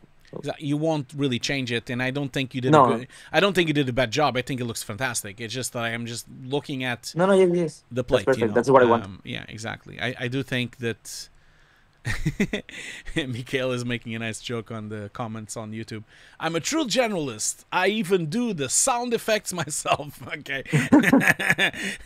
I do everything. Yeah, cool. So that would be the only thing I would say. To make it more realistic, I would add a bit more atmospherics. Now, the other thing, let's see here. So, one thing... What? Did I saw something there? Maybe it's the... Oh, no, it was just like an optical illusion because these rocks were behind it and then this showed up, but they were already on the plate. Never mind. So, next shot here, background replacement, projection, HDR on geometry, adding blizzards, dirt textures, footsteps. Okay. So, and that's the raw plate, and that's... Yeah, like the color is not the same because I took the breakdown of YouTube, so, but... Yeah, but that's fine. I mean, the color changes all the time anyway, and sometimes they grade the plates as well, and so it's quite remarkable how much was actually done on set. That's quite impressive. I wouldn't. We have like a smooth geometry of the set of the location. Yeah. And we project the mountains of where they are supposed to be in the in this smooth geometry, so we can do like a lot of stuff without rendering CG or something. I see. I think my comment before would be the same for this as well. You see how much haze and fogginess happens on the mountain here.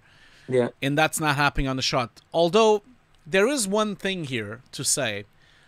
I understand why this doesn't have the haze, because you see the footage, the actual real footage. I've just took us out of the screen there so we can actually see it. You see, when you look at the real footage, it's very, very bloomy and very gloomy. It's like a cloudy day. And the composite was done with a sunny day with the blue sky. And so it makes sense for it to have less haze. So I think on this shot, it actually makes sense because this is the haze of being cloudy, which is not really the final objective of the shot, was not really to have that. And so I think it's a different situation on here. So I think it actually works just fine. And especially because the shadows you see here, there's no shadows on anything. The mountains don't have any shadows. And then you guys put in shadows of light of the sun on the CG. Now, having said that, the thing that makes a bit of a weirdness thing going on here is that I don't believe the shadows of the people in the airplane kind of match the amount of shadows that are on the backgrounds. Yeah, because that's right. Yeah, there is a little bit of shadow here, and there is a little bit of shadow on the people, but because you've introduced such a sharp shadow, there should have been more shadows here. You should have had a sharper shadow on these people, should have been sharper shadows on the airplane as well. But again, that's right. It's so not... I should clean the smooth the shadows of the pictures that we use maybe. Again, this is a matter of opinion as well, because this shot has been delivered and the film has been released. It could also be that it would look worse because sometimes when we pick something that is supposed to be real, it might not look good. I do think that if we had more shadows and sharp here, it would be distracting. So I can live with this because it would really change these people and change this plate. And to be honest, a lot of times directors and a lot of times filmmakers don't want to change what was shot. And so and even the DOP as well, I kind of could believe that maybe it would be like this, it would look like that. So, so and there's also other explanations for this phenomenon to happen. If it's a cloudy day, as you can see on the clouds on the back, it could be that there is a cloud, no clouds where this sun is, but maybe there's clouds covering this section here. It's because parts of the sun could be clouding certain parts. So, it's I don't think this is a big deal. I don't believe it's a big deal. Yeah. Okay. Yeah. Okay, so next shot here, full CG shot in comp, projection, pictures and textures, look dev, CG plane integration. Okay, cool. Cool. Well, looks great. I mean, there's no breakdown. I mean, it's because it's full CG. So yeah, looks good. I don't think there's nothing really to say. I mean, it's this was very directed one. Like the director, it was like, I want this, and yeah, exactly. It was like very fast. And it looks great. I think you did a great job. Very moody, very nice, and the film looks fantastic. I think it's it's really well made. You know, so. Okay, so next up we have El Partidazo 4, and what is this? Yeah. Is this a commercial? It's Is it like an advertisement, like here, like some YouTubers show. Like it's like a match of YouTubers, and they sometimes I work with companies that ask me to make like the 3D stuff. Like this one is like an intro of like a video of YouTube, something like that. Okay. So you did And- everything except modeling. Okay, you even did the lighting and Yeah. rendering as well. Yes, exactly.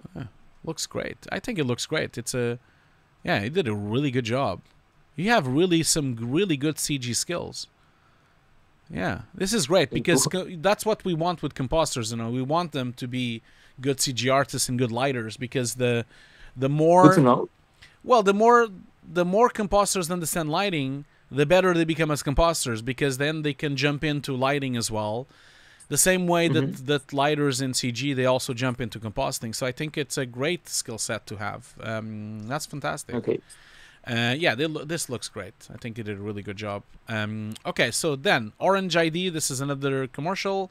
CG spaceship integration, lighting, rendering, and FX cloth. Okay, so you did the cloth. Okay, great.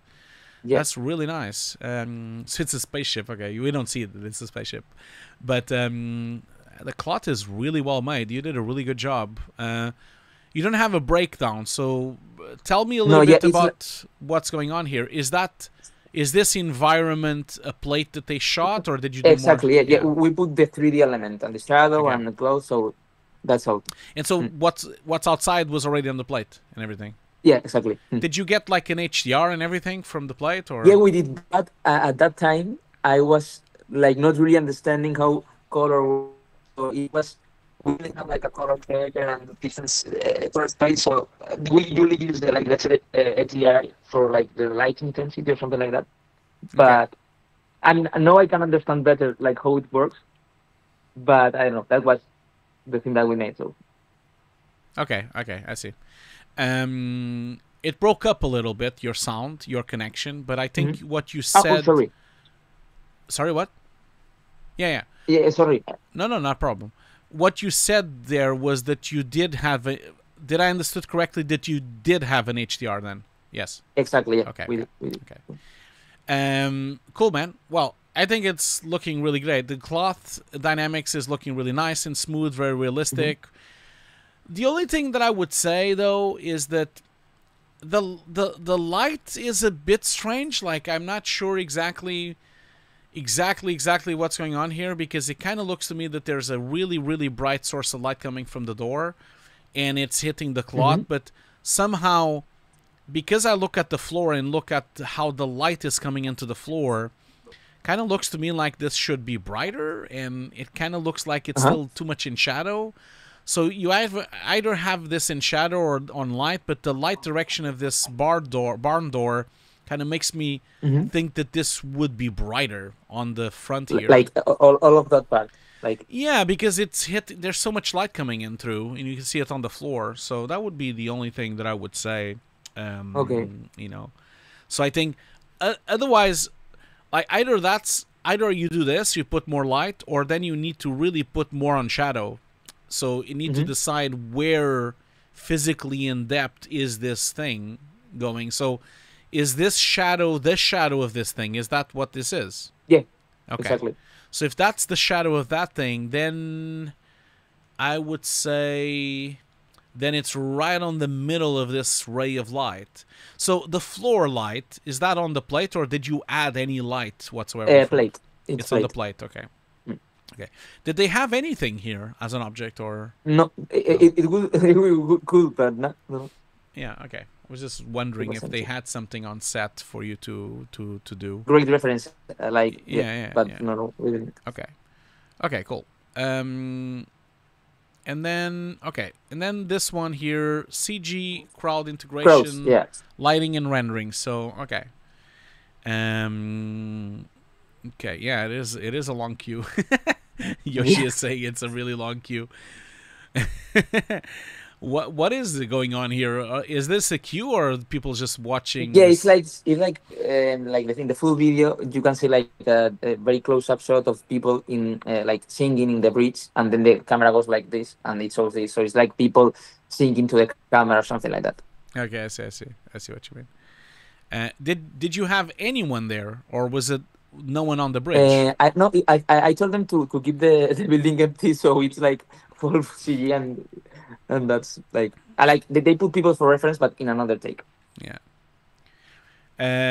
Mikael is saying on the chat on YouTube, saying that he thinks that it's a bit 1.5 to 2 times taller than they should be.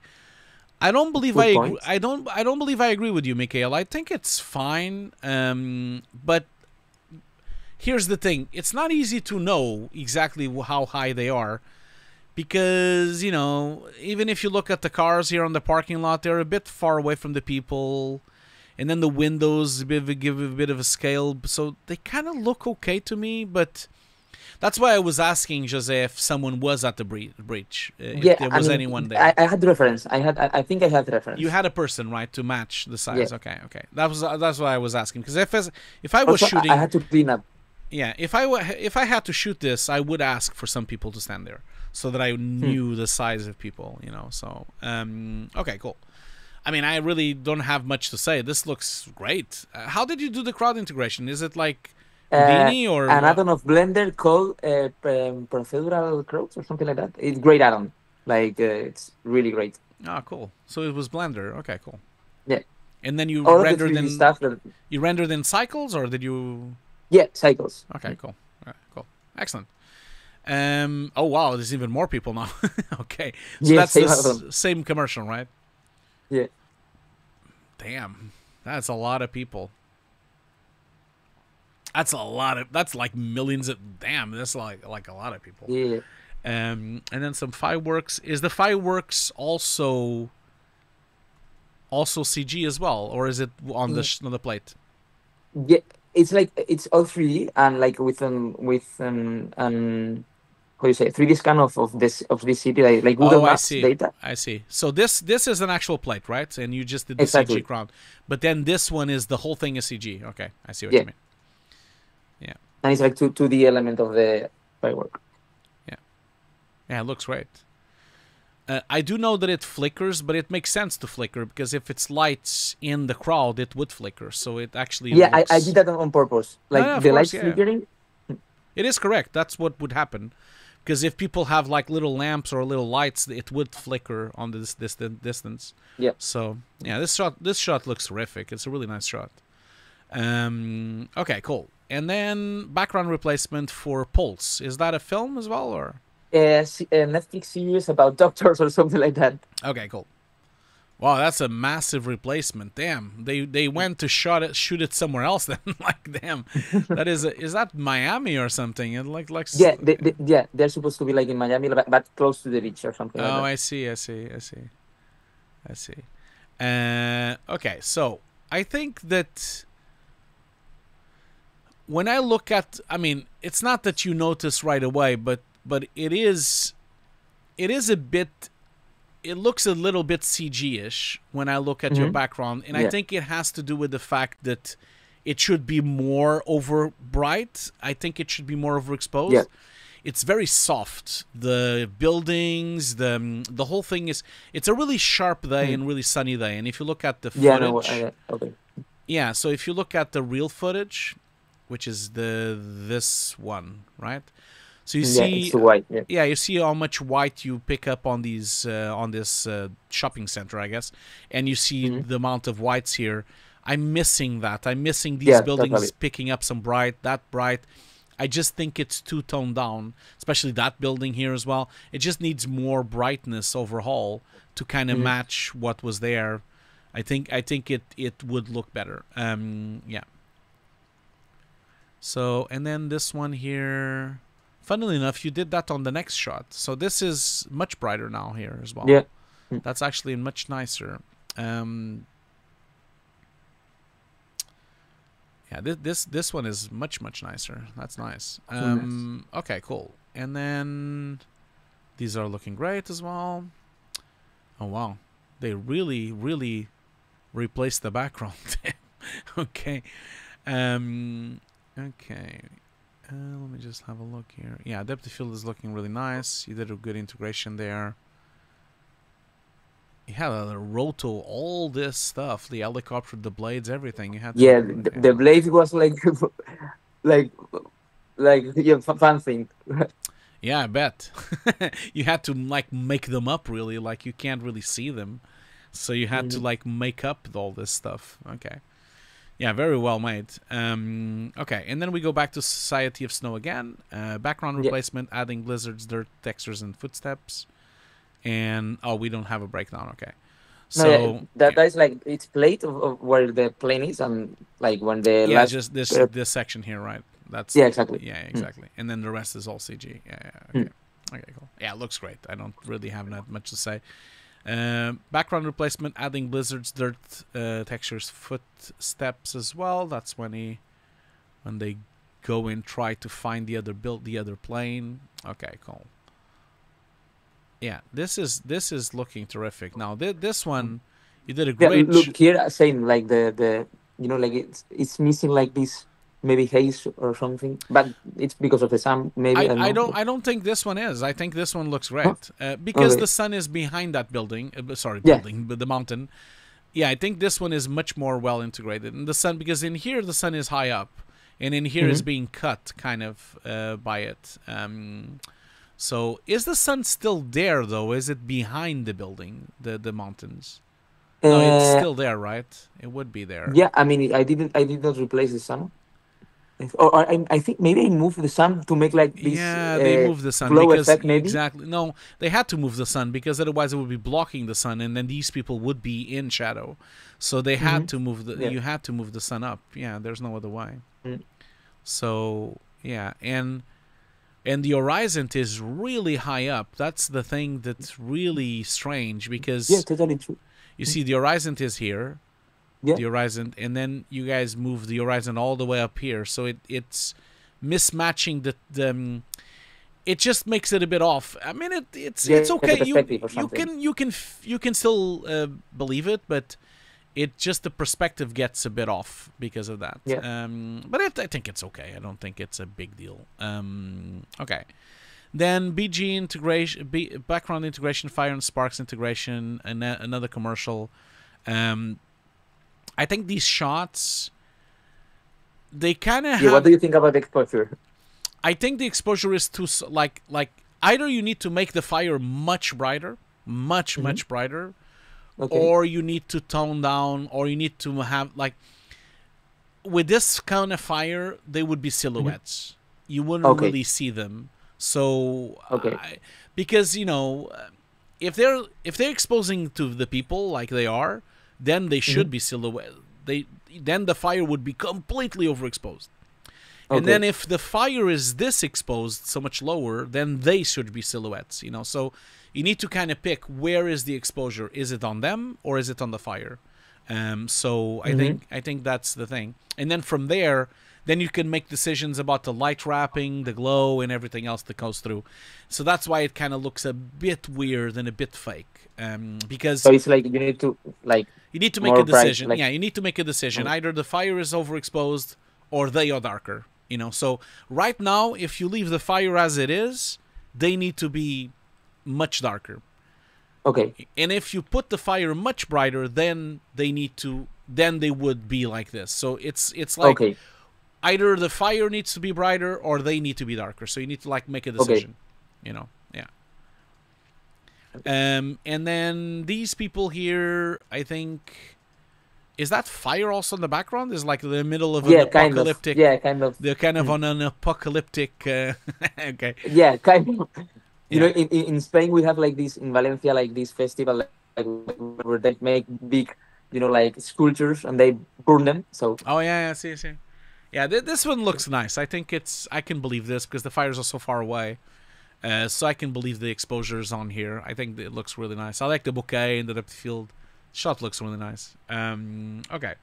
And then we have Resident 313, particle integration. So yeah, it's like one video clip. That's awesome. So you actually... So how did this work? Like you comp this, right? You comped and make the particles, or just the integration? No. Yeah, I think maybe I should be more specific, because in this one it's just compositing, and the other one it was like compositing and CG. Maybe I should be like more specific. You should, yeah. I think you should. This looks terrific. So this is only compositing. Yeah, I like this a lot. Looks really nice.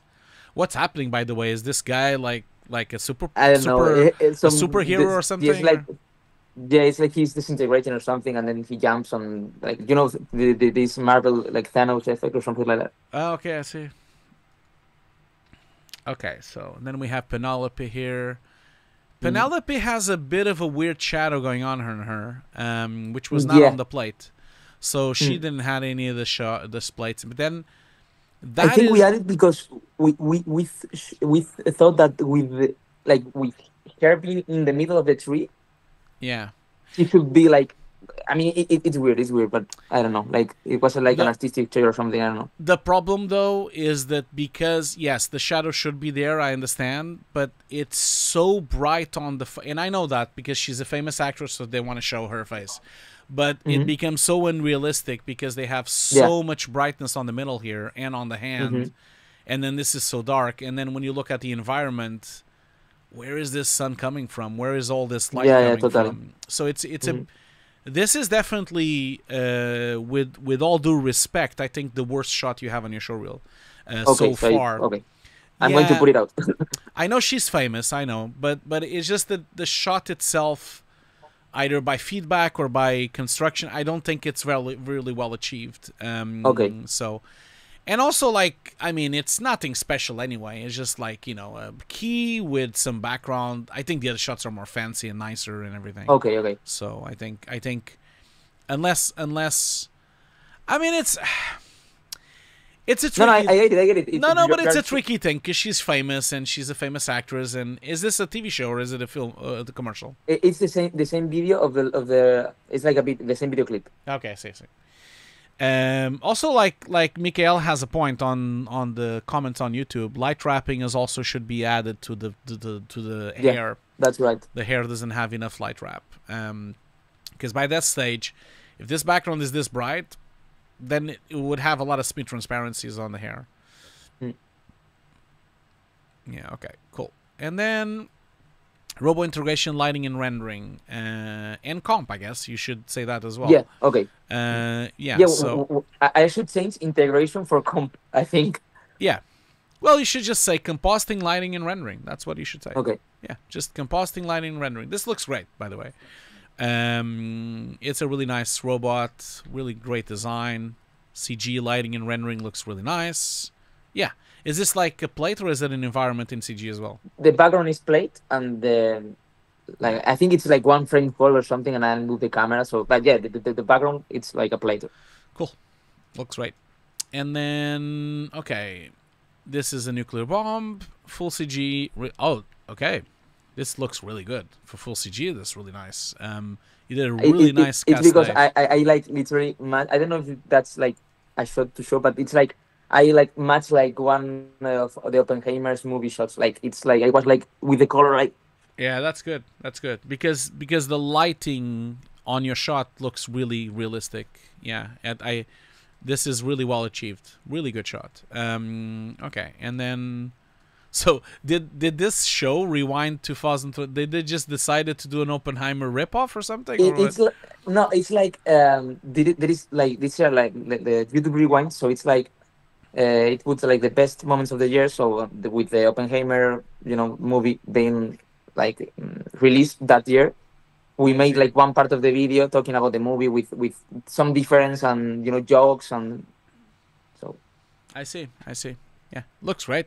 And this shot also from Oppenheimer, I remember it as well. That's looking really nice and really realistic and everything. Really good. Okay, so full CG, lighting and rendering. Consume AD, that's the same ad as well before. Really nice. How did this happen? Did you guys got like a lighter scan of the city, or was it just constructed from scratch? It's another procedural add-on of Blender cities or something like that, and so it's like playing, like it's literally like playing to scenes or something like that to build like a city, and and and the backgrounds buildings are from Google Map data. The only thing I would say, I think you did a really good job with the CG, the lighting, and everything. The only thing I'm a bit more worried about this shot is the time of the intent of the shot. Like, if you look at the story of the shot and what's going on here, it is very strange to have like what looks like suburbia city. Like, this looks like the suburbs, with the buildings and the little houses, and then you have huge buildings right next to it. I don't believe this at all. Like, I would never believe that they wouldn't rip these out and put more buildings. Like, they would never allow. This never happens. You never see a city where you have like living sections surrounded by buildings. This is not very common. Maybe someone can show me an example, but I don't believe even there is examples. And also the other thing as well is, like, I think you have too many similar buildings.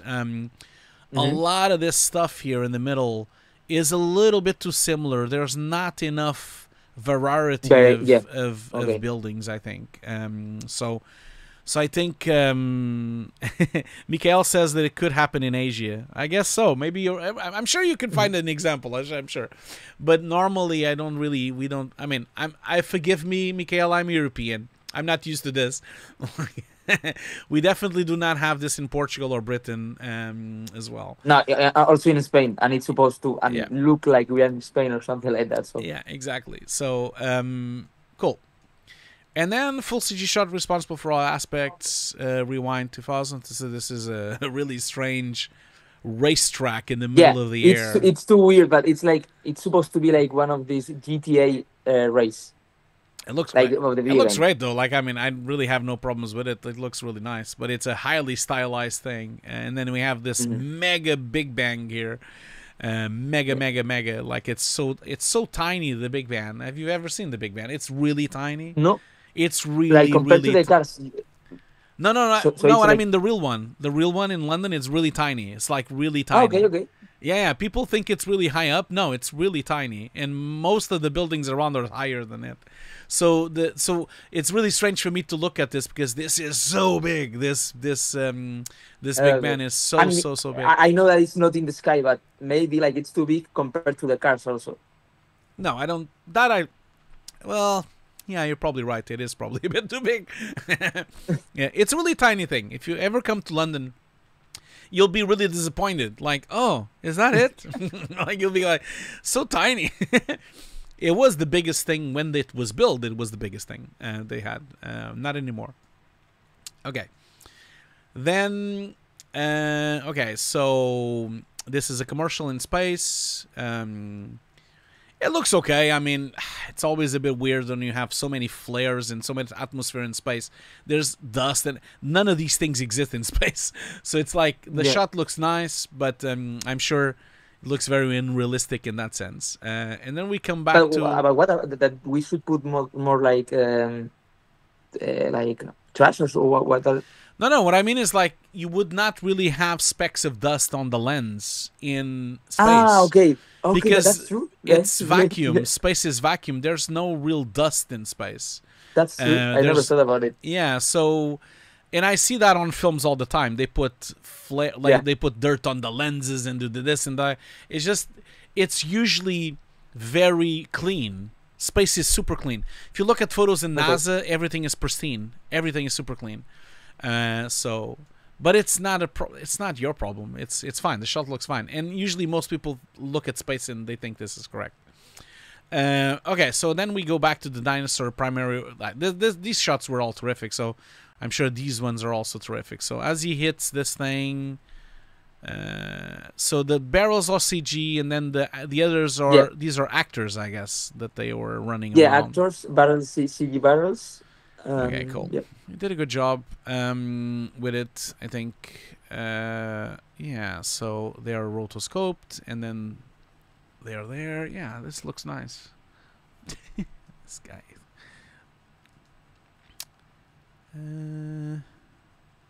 Now, this is something that should be fixed. Well, this has been broadcasted. That wouldn't be fixed, but where the light of the muscle. Yeah, there's no lighting interaction. There's no light. Yeah.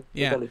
you should put light on him, on the gun, rim lights, even the stuff around it should be lit up by this. And all of them are like that. So see, that's not enough. Yeah. I know you lit up, but that's not the thing. It should be a rim light in the face and the hands and everything. So that's what's missing there. So, and it misses on every single muzzle flash. So yeah. Okay. Okay, cool. Excellent. Well done. Cool, man. This is really good showreel, José. Like, I think you, like I said, the only shot that I think is not really fitting in is the Penelope Cruz shot. That's the only shot that I don't think is as good as the rest. I'm agree with you. Yeah. In terms of the order and what the shots you have here, I think, if anything, if you want to really, if you want to impress people, Society of Snow is a really famous international movie. It was really famous all over the world because of the Oscars. I think you should start with Society of Snow because it's so famous. It's the most famous thing you have here. Because it was a phenomenon. You know, it was on the cinema everywhere. It was nominated for so many Oscars. It almost won the Oscar. It was nominated for the Visual Effects Society. Most people know that film in the industry. Most VFX supervisors and people recruitment, they will know this film. So by starting with it, you will really showcase, oh wow, this dude worked on this, you know. So I think you should start with that. It's the most famous and most... It's not the most impressive work you have here, but it's the most famous work you have here, you know. So yeah. So and also, like, in my opinion, I always prefer when the same project is together. So I don't really like separating projects like this. So I do think that you could probably, but this is a matter of opinion. I've seen showreels of all kinds, and so I think you could still work with that as well and leave it as it is. But I definitely think you should start with Society of Snow. Okay, I will change it. Okay. And I think then other shots that look really impressive that you have here. I mean, I really think this fireworks shot at night looks really impressive. I also think that all the Society of Snow looks really impressive, all of it. But I also like the particle guy looks really good as well. And the Oppenheimer shots look fantastic as well. I think you have some really standout shots, you know, in here on the showreel. So, yeah. Now, cool, man. Like, anything else that you want to ask or talk about? Or... No, just saying thank you for the feedback. Like, I mean, maybe for it was like for you, like thinking it's like tiny change, but I think maybe it will make a difference. Like taking out this shot and.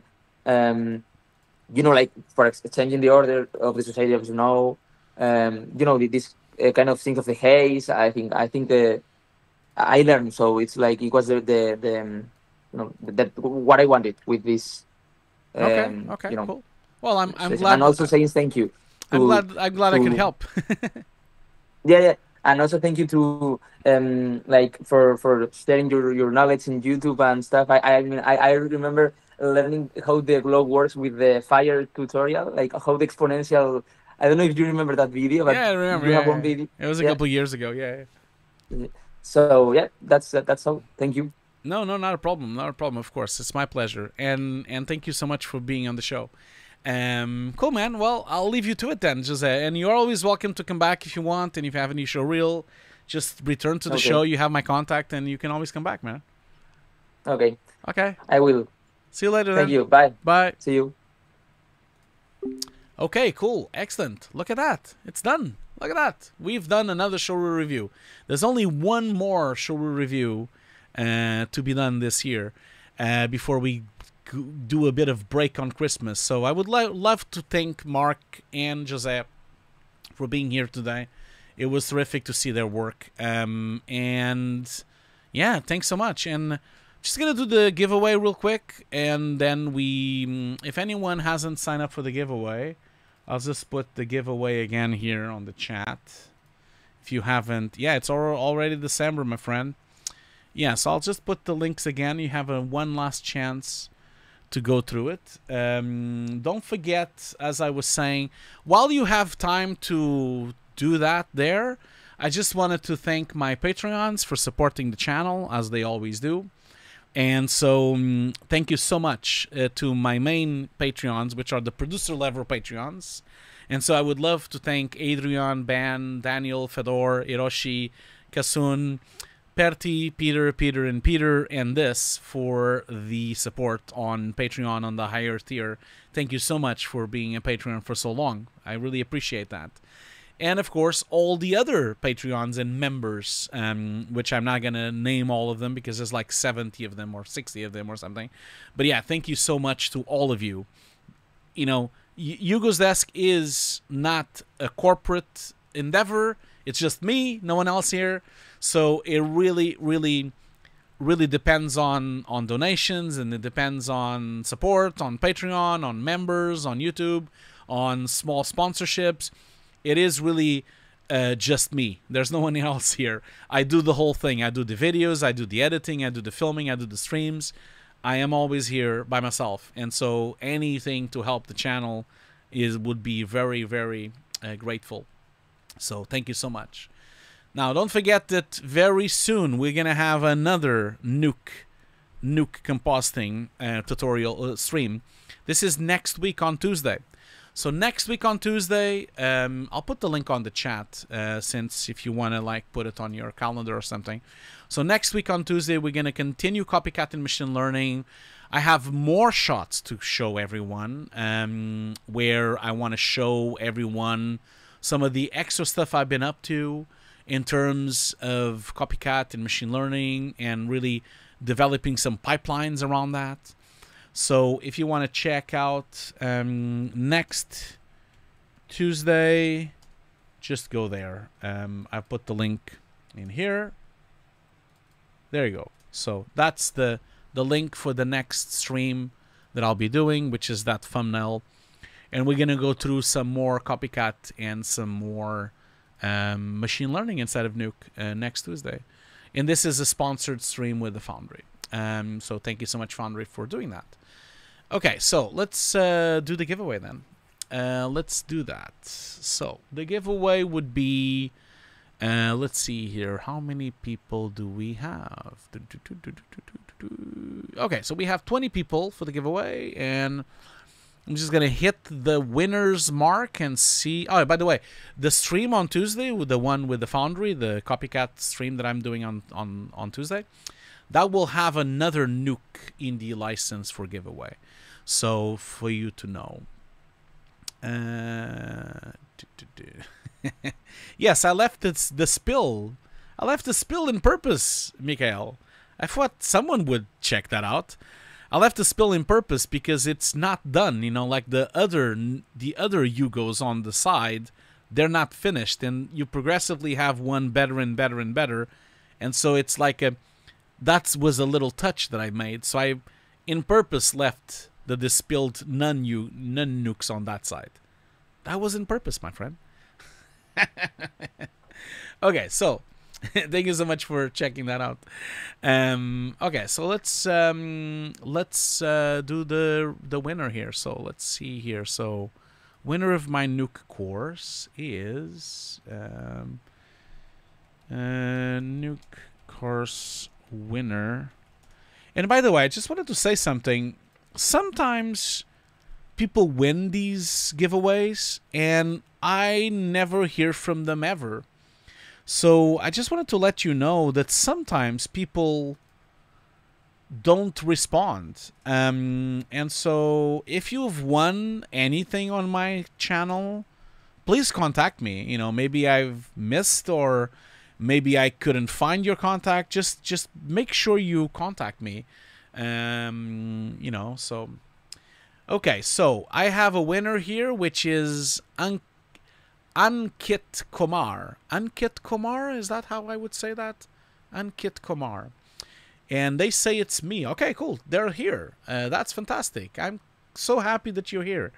So that's you. Okay, congratulations. If you're not my student, then you've won my Nuke course. Now, if you are my student, then I can give you my workshops as well. So congratulations, Atan. Congratulations. Congratulations for winning the course. And that's it. I guess that's it. Like, we've done. Look, it's done. So, do you accept the prize? It's funny. Okay, so I'll see you all next week then. On Tuesday, we will be doing the copycat and machine learning stream. So next week we actually have 2 streams, remember? So we actually are going to be on live twice. So I'm going to be on Tuesday on the copycat machine learning stream. And then on Friday. So that means that on Tuesday, which is the 18th of November, we'll be doing the copycat stream. And then on Friday, the 21st of November, we'll be doing a stream of what I've been playing. So this is another stream. So next week, we're doing 2 streams. We're doing the copycat machine learning stream, and then we're doing on Friday the what I've been playing stream as well, where I will give you some of my feedback and some of my thoughts about these 3 games that I've played now. And so I'm trying to make this as a regular thing where I go through some of the games that I've been playing and giving some suggestions and maybe, doing that. And I'm still planning to contact the developer of Buy Sweet Carol to actually bring them into the show. I would love to talk to them because that game is so beautiful. Really would love to talk to them. Anyway, that's it for today. Thank you so much for everything. And yeah, goodbye, everyone. Thank you so much, BenQ, for supporting the show. And thank you so much, everyone here. Thank you so much to my Patreons. Thank you so much to my members. Thank you so much to all the subscribers and all my students. Can't thank you enough. Have a great weekend. And I'll see you all Tuesday. I'll see you all Tuesday for another mega composting stream with machine learning and copycat. Yeah, that's it. Have a great Thursday. I'll see you all around. Bye, everyone. Bye. Bye-bye.